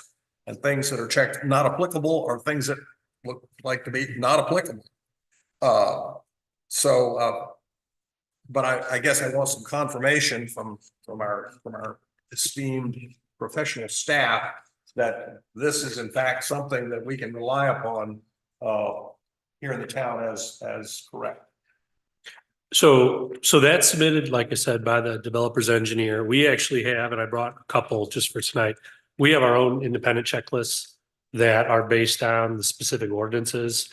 And so we'll go through and we'll check the plans against those.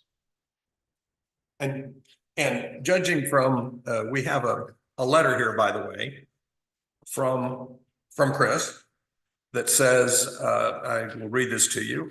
We have reviewed the submitted development plan and preliminary plat for the referenced residential development on Jernigan Estates. The provided development plan, preliminary plat, and preliminary construction plans are consistent with the requirements in the town's subdivision ordinance. Then he has two comments. Below are items for consideration. One is, how is the overflow between this property and the property north being addressed? I think we've discussed that as much as we can. Will the existing berm be raised to separate the ponds? And the answer was no. The preliminary construction plans do not provide for the 1 foot of freeboard. We just discussed that as well. So that was a discussion item, not a failure to meet a requirement. So if I understand your comments here, this preliminary plat has on it what we are required to have on it. Yes, I would agree. All right. Okay, thank you, Sawyer. I think at this point, I would like to, it's a nice time at 7:30. I'd like to open the public hearing for the development plat. I'm sorry, the preliminary plat. And we have some people that had signed up to speak. Some of them have already spoken. They may speak again. We're not trying to keep anybody from saying anything. So I guess Larry Johnson was first on the list. Do you have further comments you would make regarding the preliminary plat now that you've had the benefit of kind of some of this other discussion? So at what point are the mistakes in these documents correct? So the mistakes, if we'd call them that, would be corrected between preliminary plat and final plat. So any typos, any engineering that is not at 100% would be corrected between now and the final plat stage. Removing other people's fences. So the removal of the fence, I wasn't clear on that. My understanding, and there's notes in the plans that say specifically existing fence to remain. So when I heard that, I understood that to maybe be a discretion in the plans. Yeah, we're not touching your fence. I think It's in your documents. That's why No. I asked earlier. It's clearly in the documents. That's why I raised it earlier. okay. So what part is it under? Which one of these you drawings? Sections of the fence inside is gonna be. I thought it said existing fence to remain. It did say that, but it also had notes moving different areas. It said it's the preliminary plan, page 4. So on 4.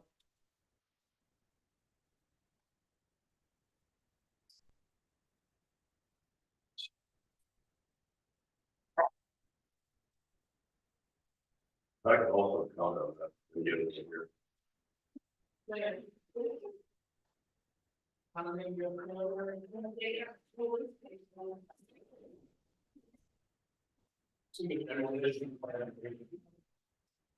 Oh, the demolition plan, okay. Yeah. Remove and reset 41 feet and 51 feet of iron fence. C1. That's it. See what? C1.01, the demolition plan. So it's the westerly culvert coming onto the property.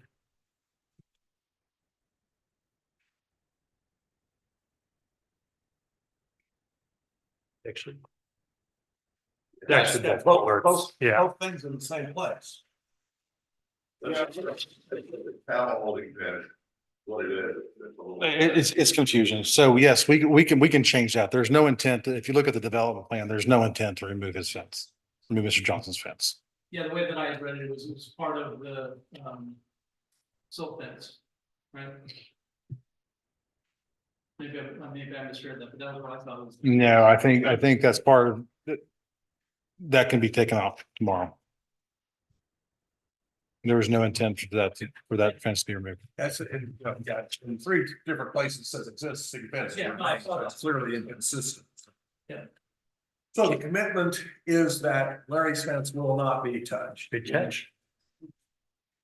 Can I catch something else real quick? Sure. I was gonna say why he was up here. I need to clarify something you said earlier, because one of the first observations you make when you put your eyes on the property is the Sings property is elevated with a retaining wall. And according to your map, it's up at 627. Okay. I thought I heard you say your home pads are gonna be around 615. No, our home pads will probably be around, they're probably gonna be, well, they're gonna be 4 to 5 feet, 618, yeah.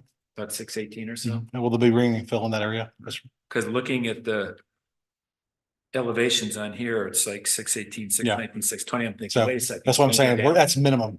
We haven't set the pads yet. So what you're seeing on here is what I'm saying minimum. We're gonna be a minimum of And you're 45. confident with the freeboard that that's high enough? Yeah, yes. Okay. I just need to clarify that. Barn was 650. Yeah, the barn was 615, the secondary Barn's structure, 615. which were 2 feet above. Just thinking of the homeowners. So similar question, similarly related question. So there's a bar ditch basically that runs around the road, which is where the water will be will flow to get to that pond in the west. So how will you construct the driveways relative to that bar ditch? Will it be just pipes and the driveway goes off of it? Okay. And that'll be calculated as per gallons of flow through it. Okay. Be size. I think, but when we get to the final plat, we have to put the driveways and we have to put the culvert sizes when we get to the final plat. That's exactly right. So in order to avoid each individual homeowner from having to do their own little drainage study, the developer's engineer will actually put that on the plat. Lot 6 needs whatever, lot 70 or 5 needs whatever. Okay, thank you. So we're still in the public hearing at the moment, so we still have, people who had signed up to speak, and I need them to say they're done, or, so Larry, you want to come back up again? No, I think the points have been covered. Again, the other one. These documents will ultimately have significance, and there is no way we should have anything referencing the September 2023 field work, because that's not reality. Yeah, sorry, if you and Chris can address that. I think it's useful. So that reference is just purely the date the survey was taken, correct? So that's the day, that's the primary day that McAdams, the surveyors, went out to the site and pulled all the elevations. That's independent of the volume and elevation they're showing in the pond.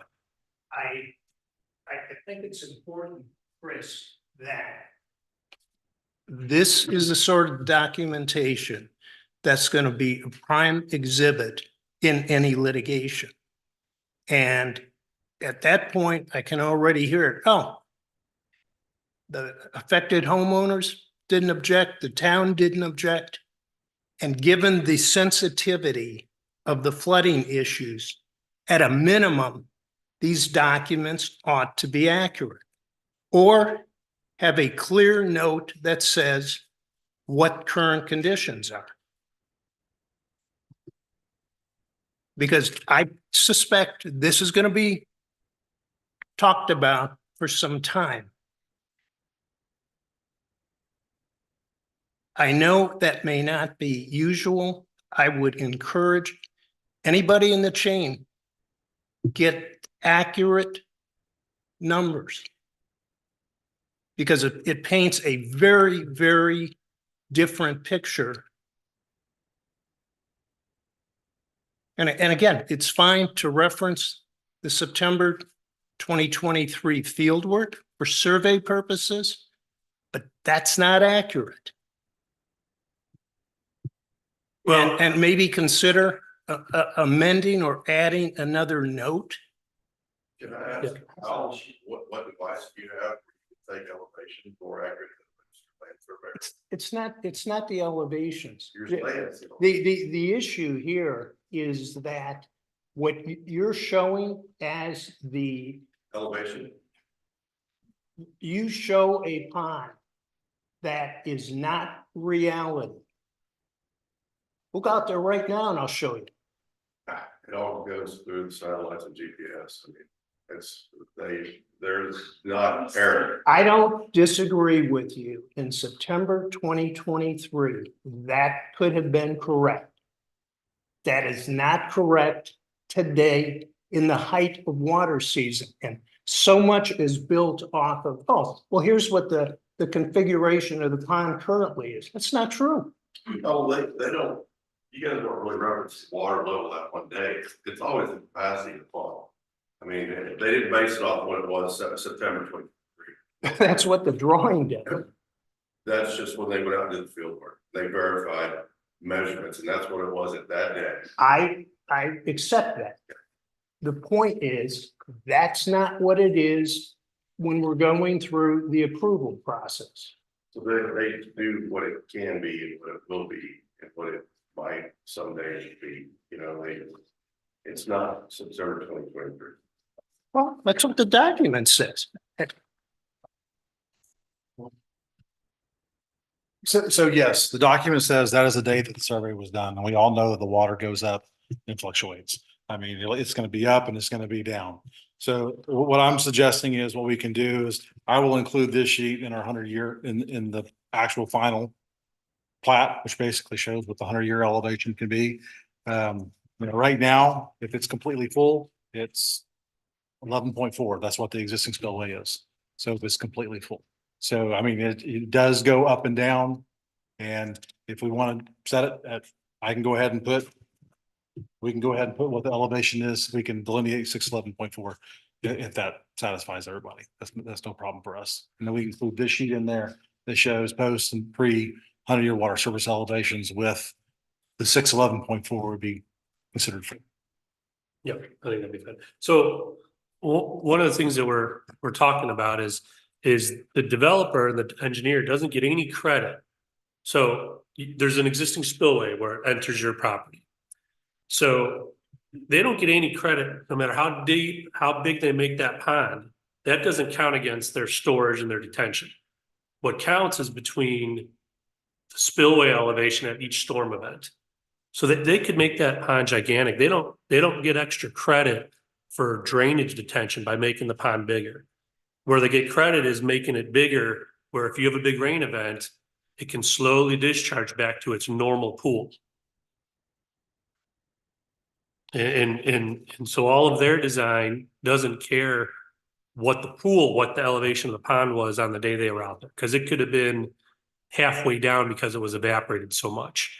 What they say their 0 point is the elevation of where it leaves their property to your property, the spillway. So. And I will say this, yes, so all of our volumes are based on the spillway up, has nothing to do with what's down. The existing pond is, from what I've understood and from what I've seen, it's around 6-7 feet deep.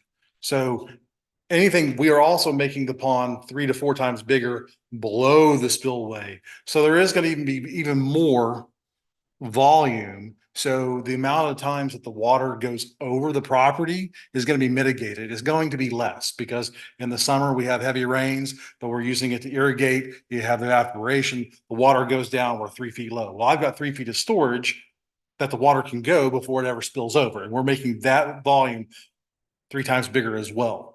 But calculations, when it kind of goes back to the small pond that's being filled in, we have to consider that every single pond, you don't take that into consideration.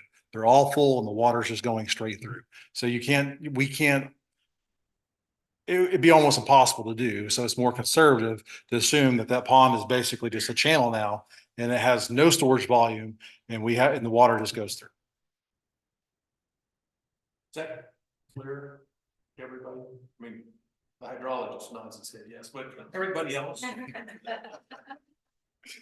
Robin, I mean, you follow what they're saying? I did follow up saying that I had comments. Okay. All right, so is there anyone else that wanted to speak at the public hearing? Ted? He was faster raising his hand, so.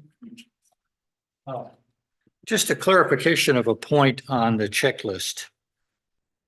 As I understand it, Mike, you filled out the checklist, right? No, sir. All right, the engineering firm filled out the checklist. Now, did anyone on our part check that? Yes, yeah. Who did that? We review the checklist. Okay, all right, so you review it. That's just clarify that point.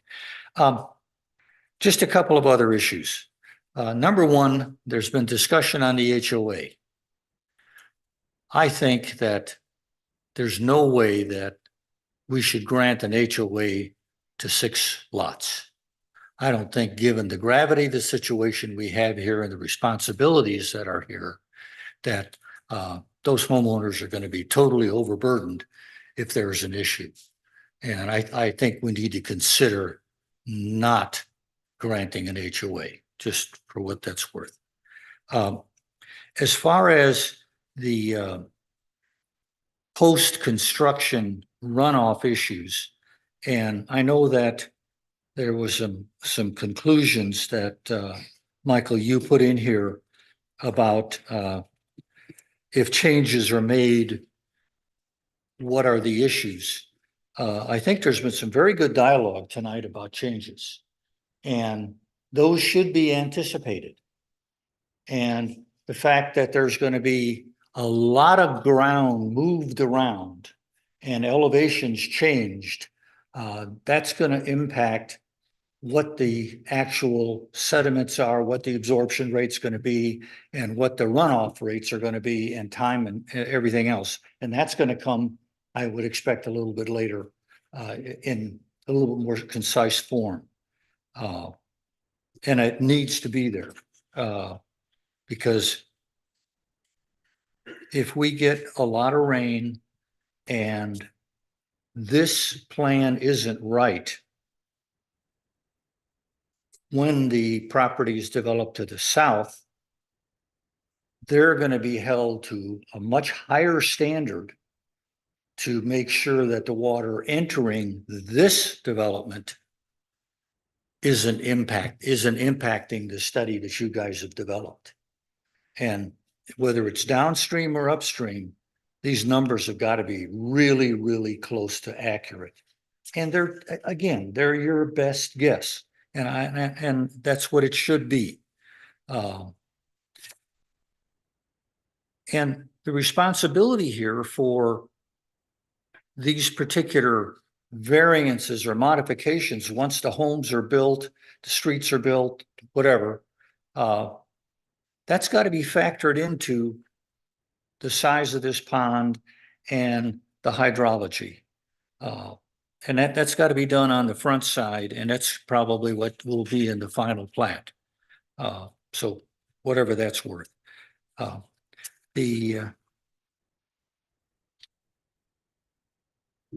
guess that's all I have. Thank you, guys. Lemsa, go Tigers.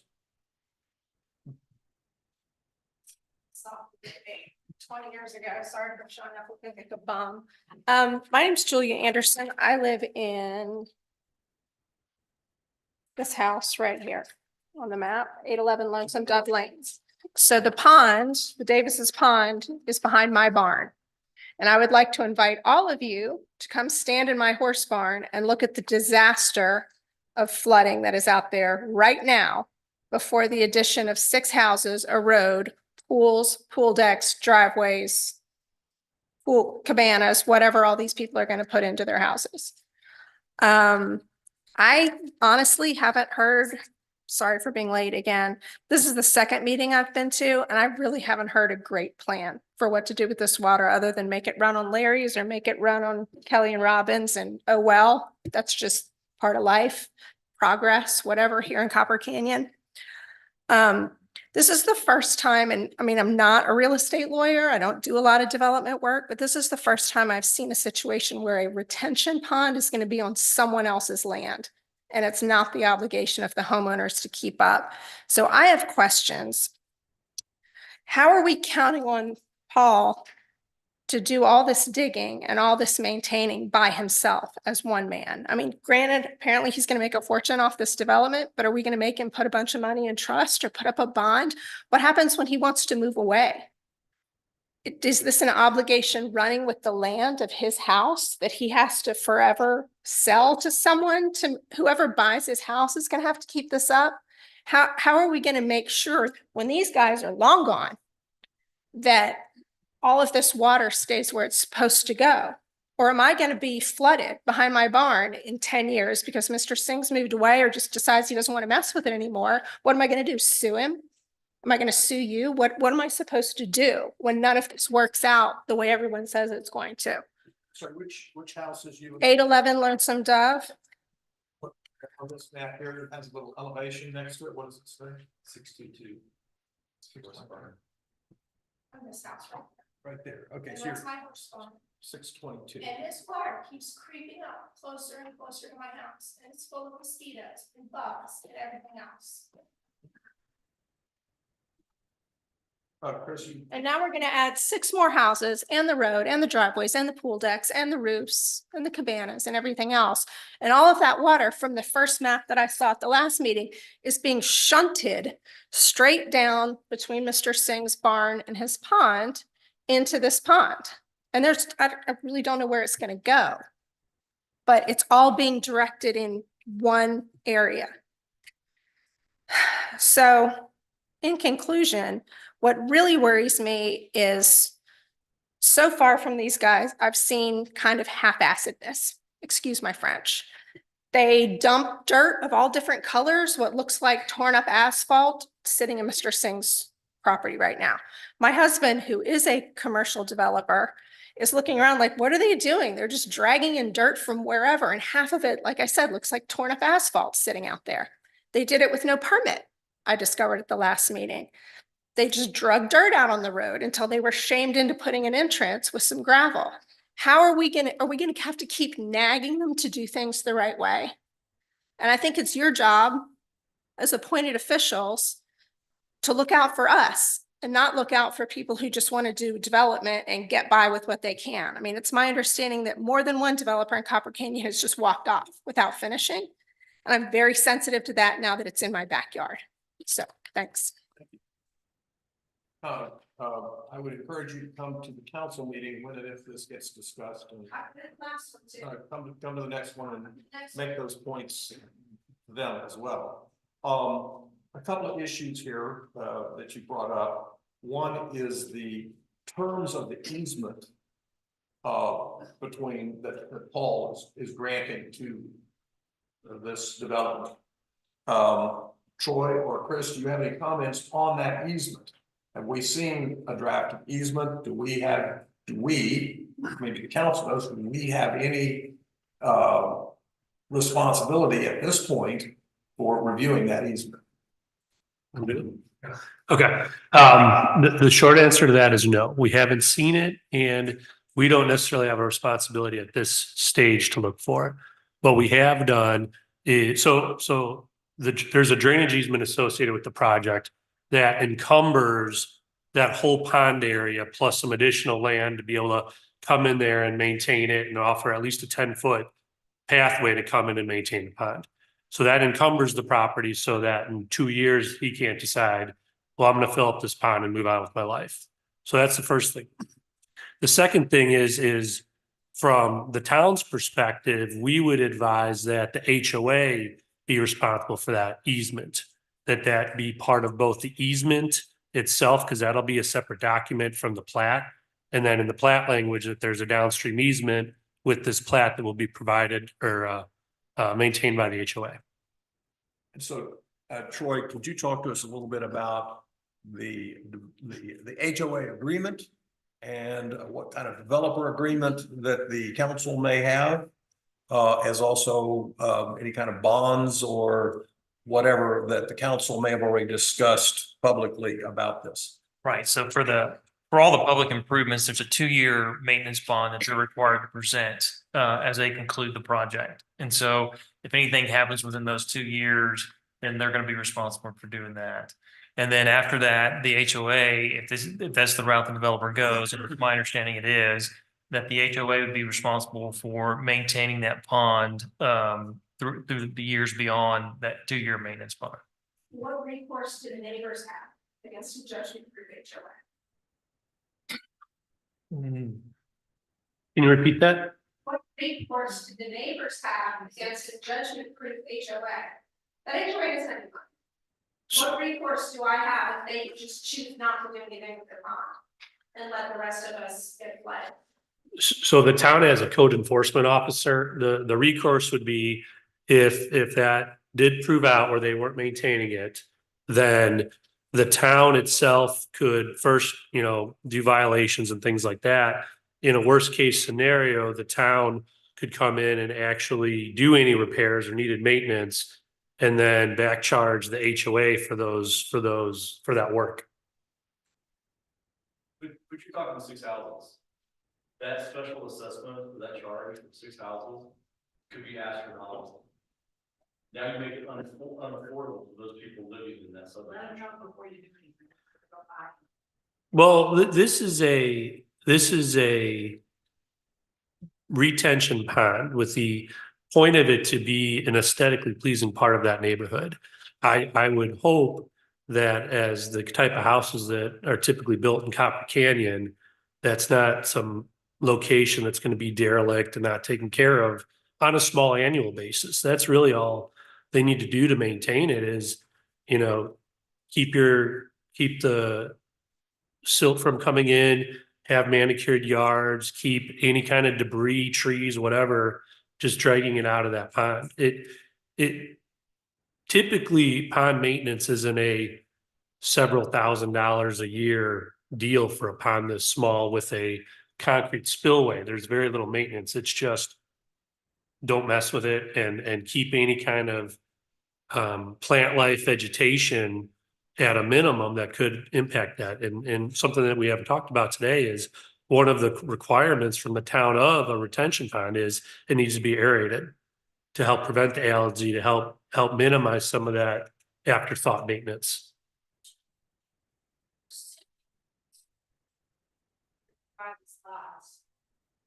They're not. They don't buy 2 acre, country people that are gonna go out and do this, don't buy 2 acre lots, they buy 10 acre lots. They're not gonna do this. I already know that. So what happens when the dam fails? This is $1 million project to do this all and put it all back. So 6 people are gonna split $1 million. Well, it wouldn't be $1 million. You think so? The pond entire construction would be less than $1 million. So I guess,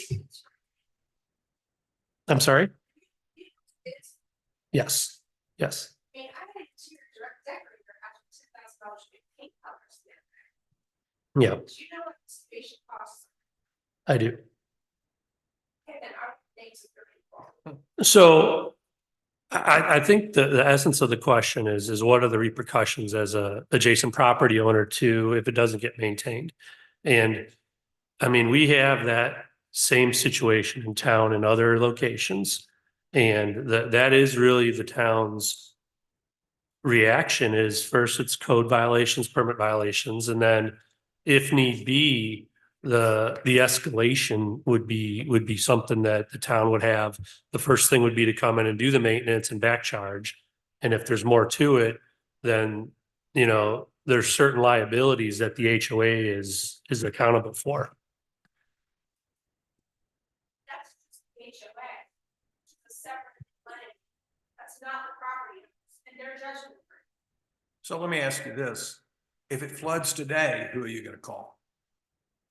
That guy right there, right? So now you're gonna have 6 homeowners instead of 1. So I don't see that you're like necessarily getting it worse. So So you're telling me you are gonna force the HOA, because the last meeting I came to, I heard that all the maintenance was on Mr. Sands, and I don't foresee that happening at all. as he talked about this, And the new. well, I don't think so. He's got a lovely home. I don't think he's moving anytime soon, but that's up to him. So you want to talk to again about the HOA's responsibilities for this going forward. Now, again, we don't have an HOA agreement. We don't have anything to do with HOAs. That's not planning and zoning. That's the town's legal department. So, or the council. That's not us. So I can't tell you that the HOA is going to be good or bad or indifferent. That's not part of the preliminary plat process that we're going through here. So I think that's why I said you should come to the council meeting. Certainly valid concerns, certainly should be considered, certainly should be discussed. But again, this is not the exact forum for solving that. Same thing goes for the easement question. Again, that's not part of approving a preliminary plat. That's down the road. So I don't mean to kick the can because all of these things are important issues and have to be handled. But you've got to take things, as was earlier pointed out by Robin, got to take these things in order. You don't just jump to the end and say, well, that thing that's due way at the end is not good, so we can't do anything now. You have to build up to it. I mean, there are many other steps along the way before the first house gets built. Anybody want to add to that? I just, and maybe this is a question for Troy, but so the performance bond is for the development, correct, with the developer, right? Yet the All the public pond's on improvements. somebody else's property. So the performance bond is not a solution to fix anything that goes wrong with the pond if we had catastrophic failure there, right? So we can do a 2-year bond requiring that to be part of the acceptance of all public improvements. So for example, take Williams Ranch, for example, that's under construction now. There's a public entrance and there's a private street. So we're going to require to see those 2-year maintenance bonds on that public street right as you come off 407.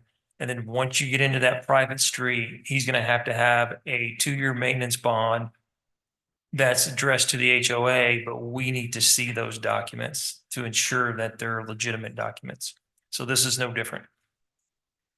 And that's to address, the town has learned, I mean, I think we grow. There were some things that could have been done better on the Boots Ranch, no question. And as a result, the town council and the town attorney have learned, and we were doing things differently than we did 2, 3, whatever years ago. So I think your points are very valid. I'm not disagreeing with you at all. These are key issues, but they're not preliminary plat issues. Can I ask a question, Joel? So Could you, microphone, I mean, I haven't closed the public hearing yet, so you're still welcome to speak. Sorry, curiosity gets the best of me sometimes. So you've got a 2-year performance bond, right? What do you say your name? Oh, sure. Jeff Hubbard, 400 Clare Court, Lantana, Texas. You have a 2-year performance bond. When the HOA is in that period, you've got the 2-year bond, it's still a developer HOA. So who calls the bond for the HOA on behalf of the members of that HOA? The developer? Is that the expectation? The developer is going to call their own bond? No, the town. The town would call. So the town would call the bond.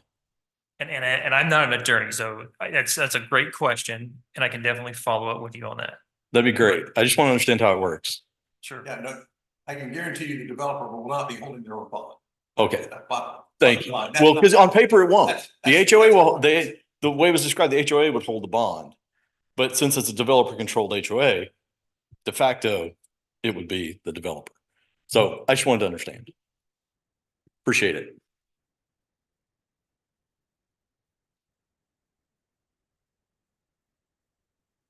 I have a couple of clarification. So you said that where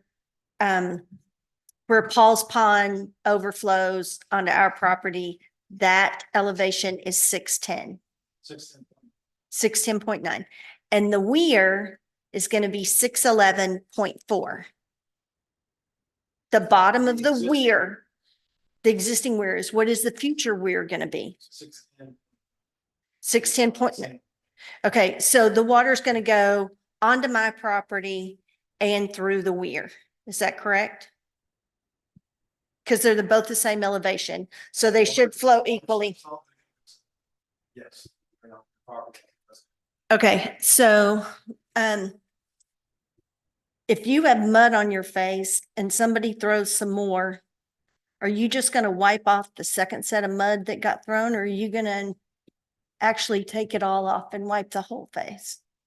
So Troy called these improvements. I think the definition of an improvement is making something better. And this isn't making it better.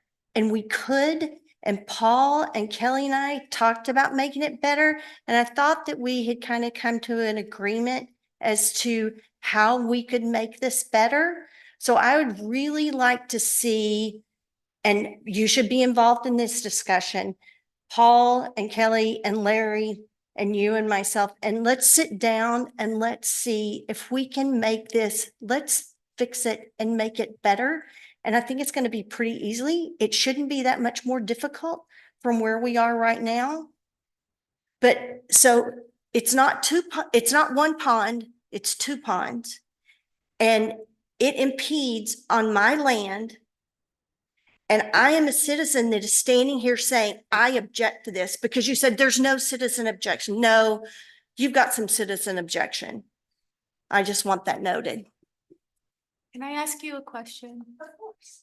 I'm wondering, you mentioned your pasture, you have pastures there. Yes. Is this part of your livelihood? Like, do you? Yes, we make money off this. Okay, thank you. Mhm. So could I ask you, how much money have you invested in building up the weir to keep this pond from coming onto your property? You know what? We worked with, I can't remember his first name, Skidmore, Mr. Skidmore. And we got, dirt hauled in to make to kind of raise the ground level right there at the fence so it wouldn't come across. And we were going to raise it up, a foot or two just to keep the water from coming over. And he got very angry and said no. And so the dirt that we had already put in there, he removed. On his side of the fence? He removed some on our side too. Oh, should have done that. He was pretty famous for.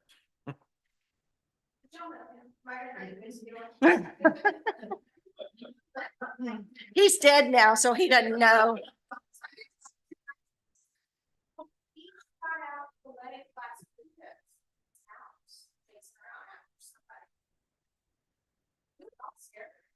Well, welcome to the country. Catch six and bring them to my house and show you.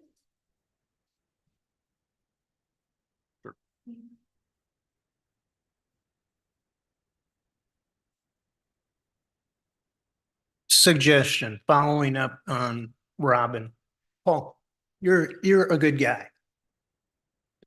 I think Robin has a good idea. Let's get the immediately affected people together. A couple of Sundays ago, you and I talked about the easement, and I didn't have the answer then. And, I know you were thinking about it. But I think Robin's got a good idea that, I think we can hopefully, figure something out.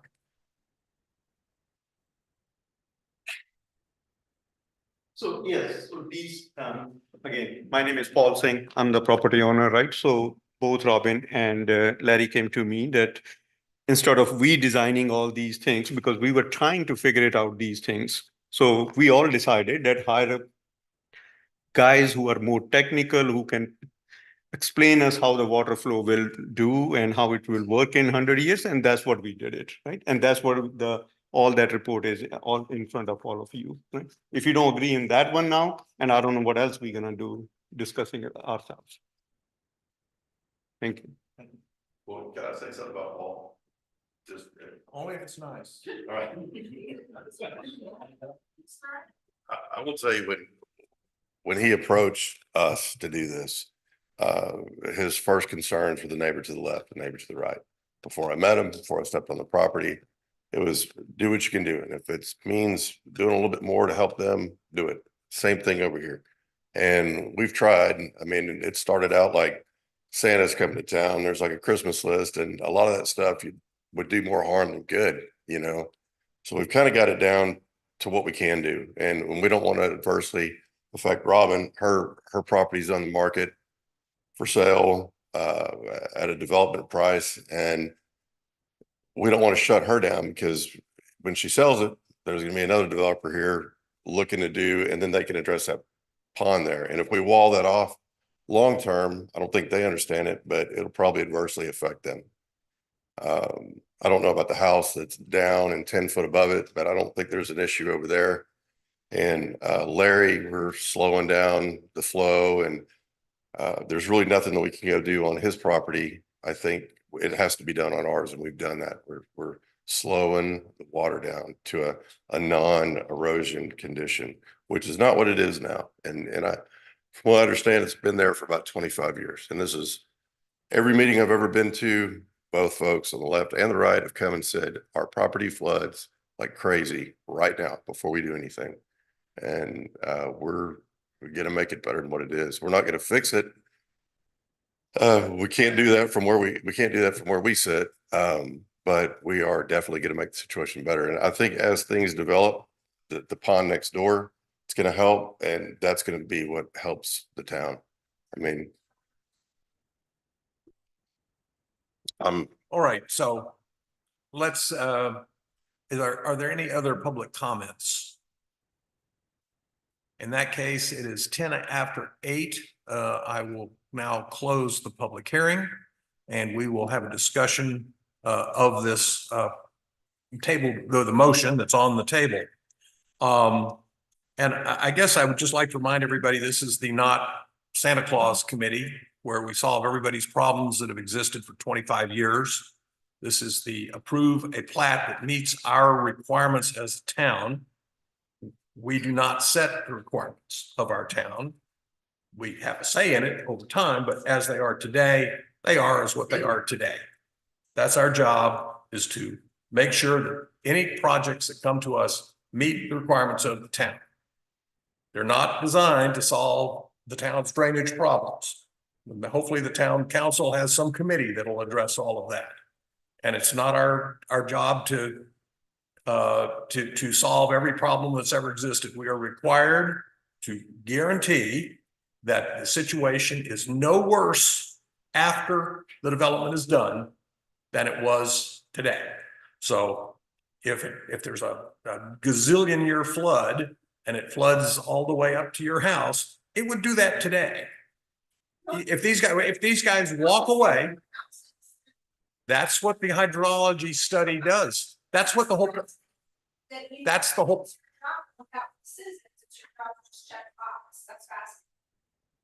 That's not what I said. No, we have a hydrology study. We have experts who study.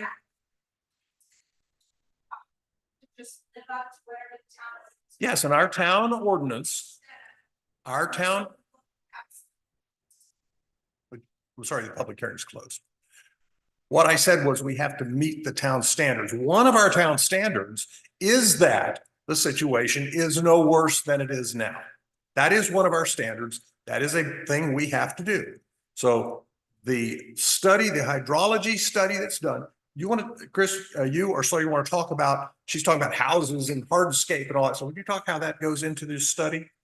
Sure.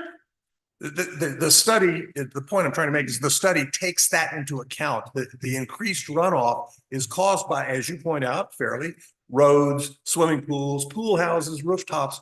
That is part of what they take into account when they determine what the runoff will be in a developed situation. And they're comparing that to what the runoff is now. And it's our job to make sure it does not get worse as a result of exactly what you're talking about. Roads and rooftops. Sorry, did you talk about that? Yeah, so when the developer and his engineers submit the drainage study, the reason they're doing so many improvements or changes to this existing pond is to mitigate any of that increase in runoff by the roads, the houses, all that stuff. If they weren't making any changes to the pond and they were going to do that, that's where you would see the impact. But they're adding additional storage that their drainage study is calculating the amount of runoff in various storm events, and doing and providing, I think you said 89,000 cubic feet of volume additional to that pond to help mitigate any increase in volume and runoff from their site. Excuse me? I disagreed with their freeboard, not their runoff numbers.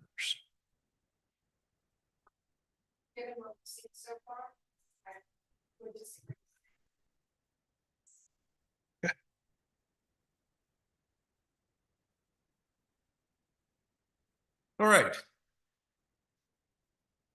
I guess at that point, we have any further discussion now. We've got council members or commission members that have listened to this discussion.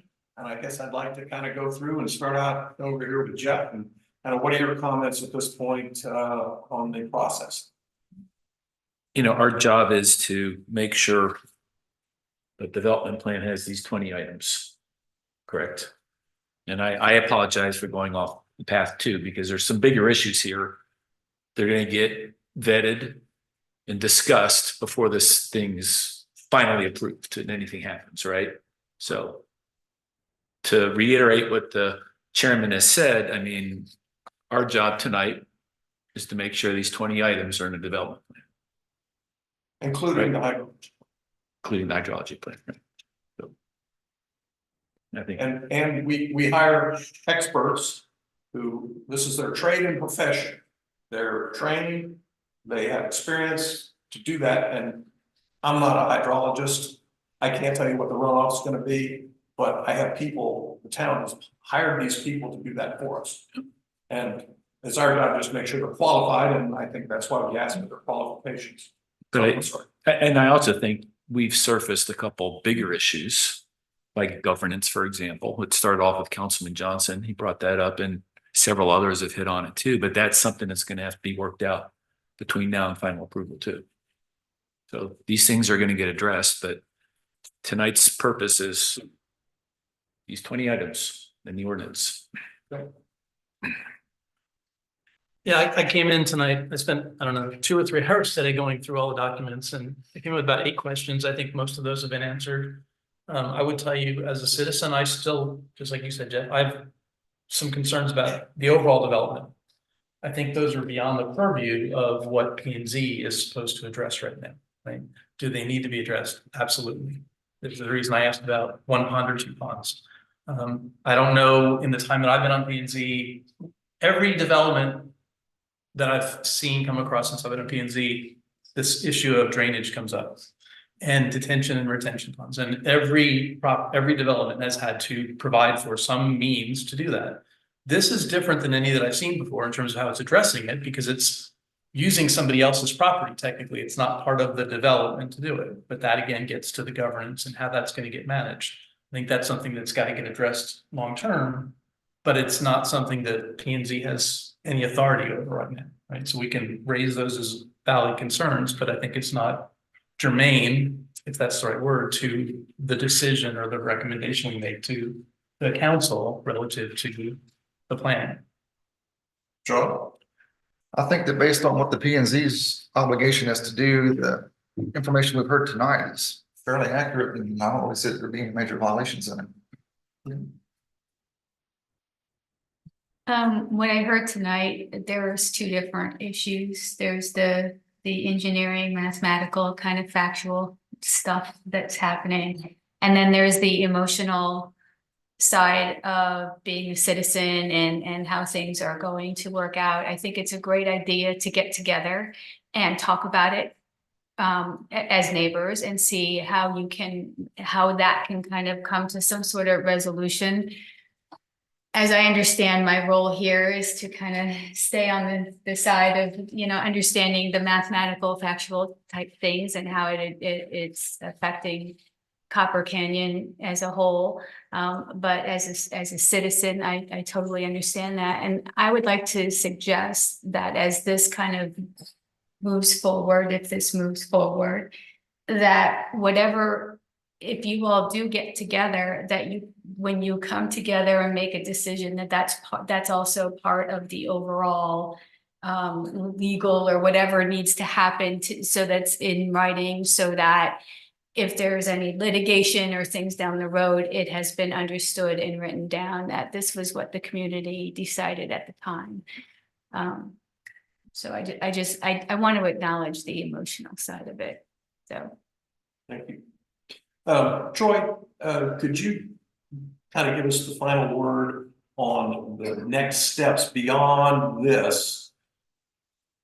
Whatever we do tonight, what's the next step? And what other, you've heard a bunch of things, a bunch of concerns.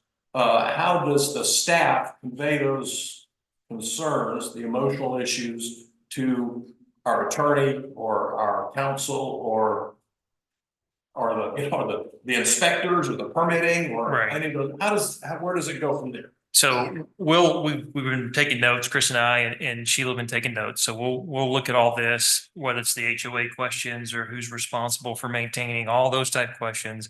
And we'll present those to our attorney and see kind of where we stand from a town responsibility, or is it back on the HOA? So we'll run the traps on all those and get back at the council meeting.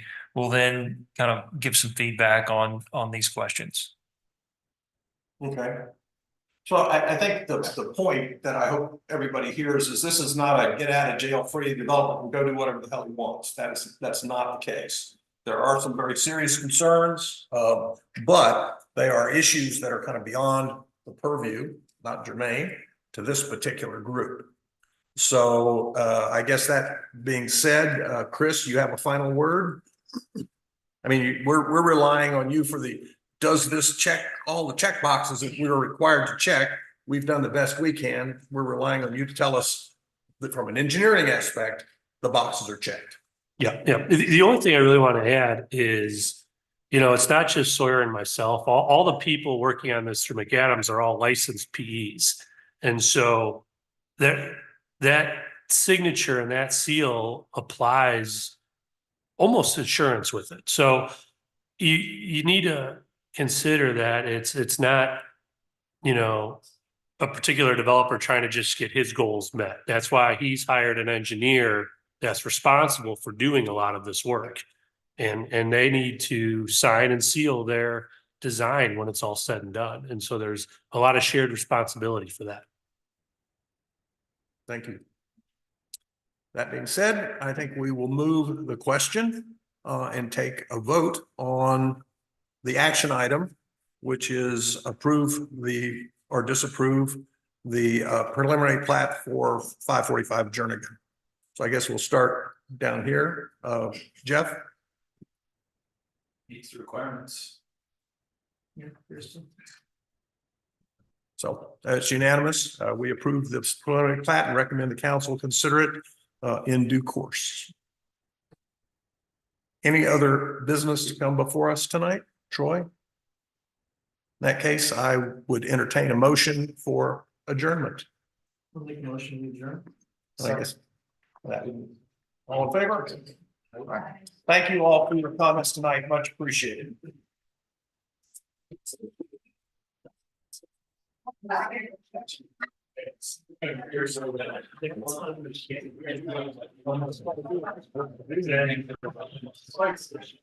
Well, thank you. Yeah.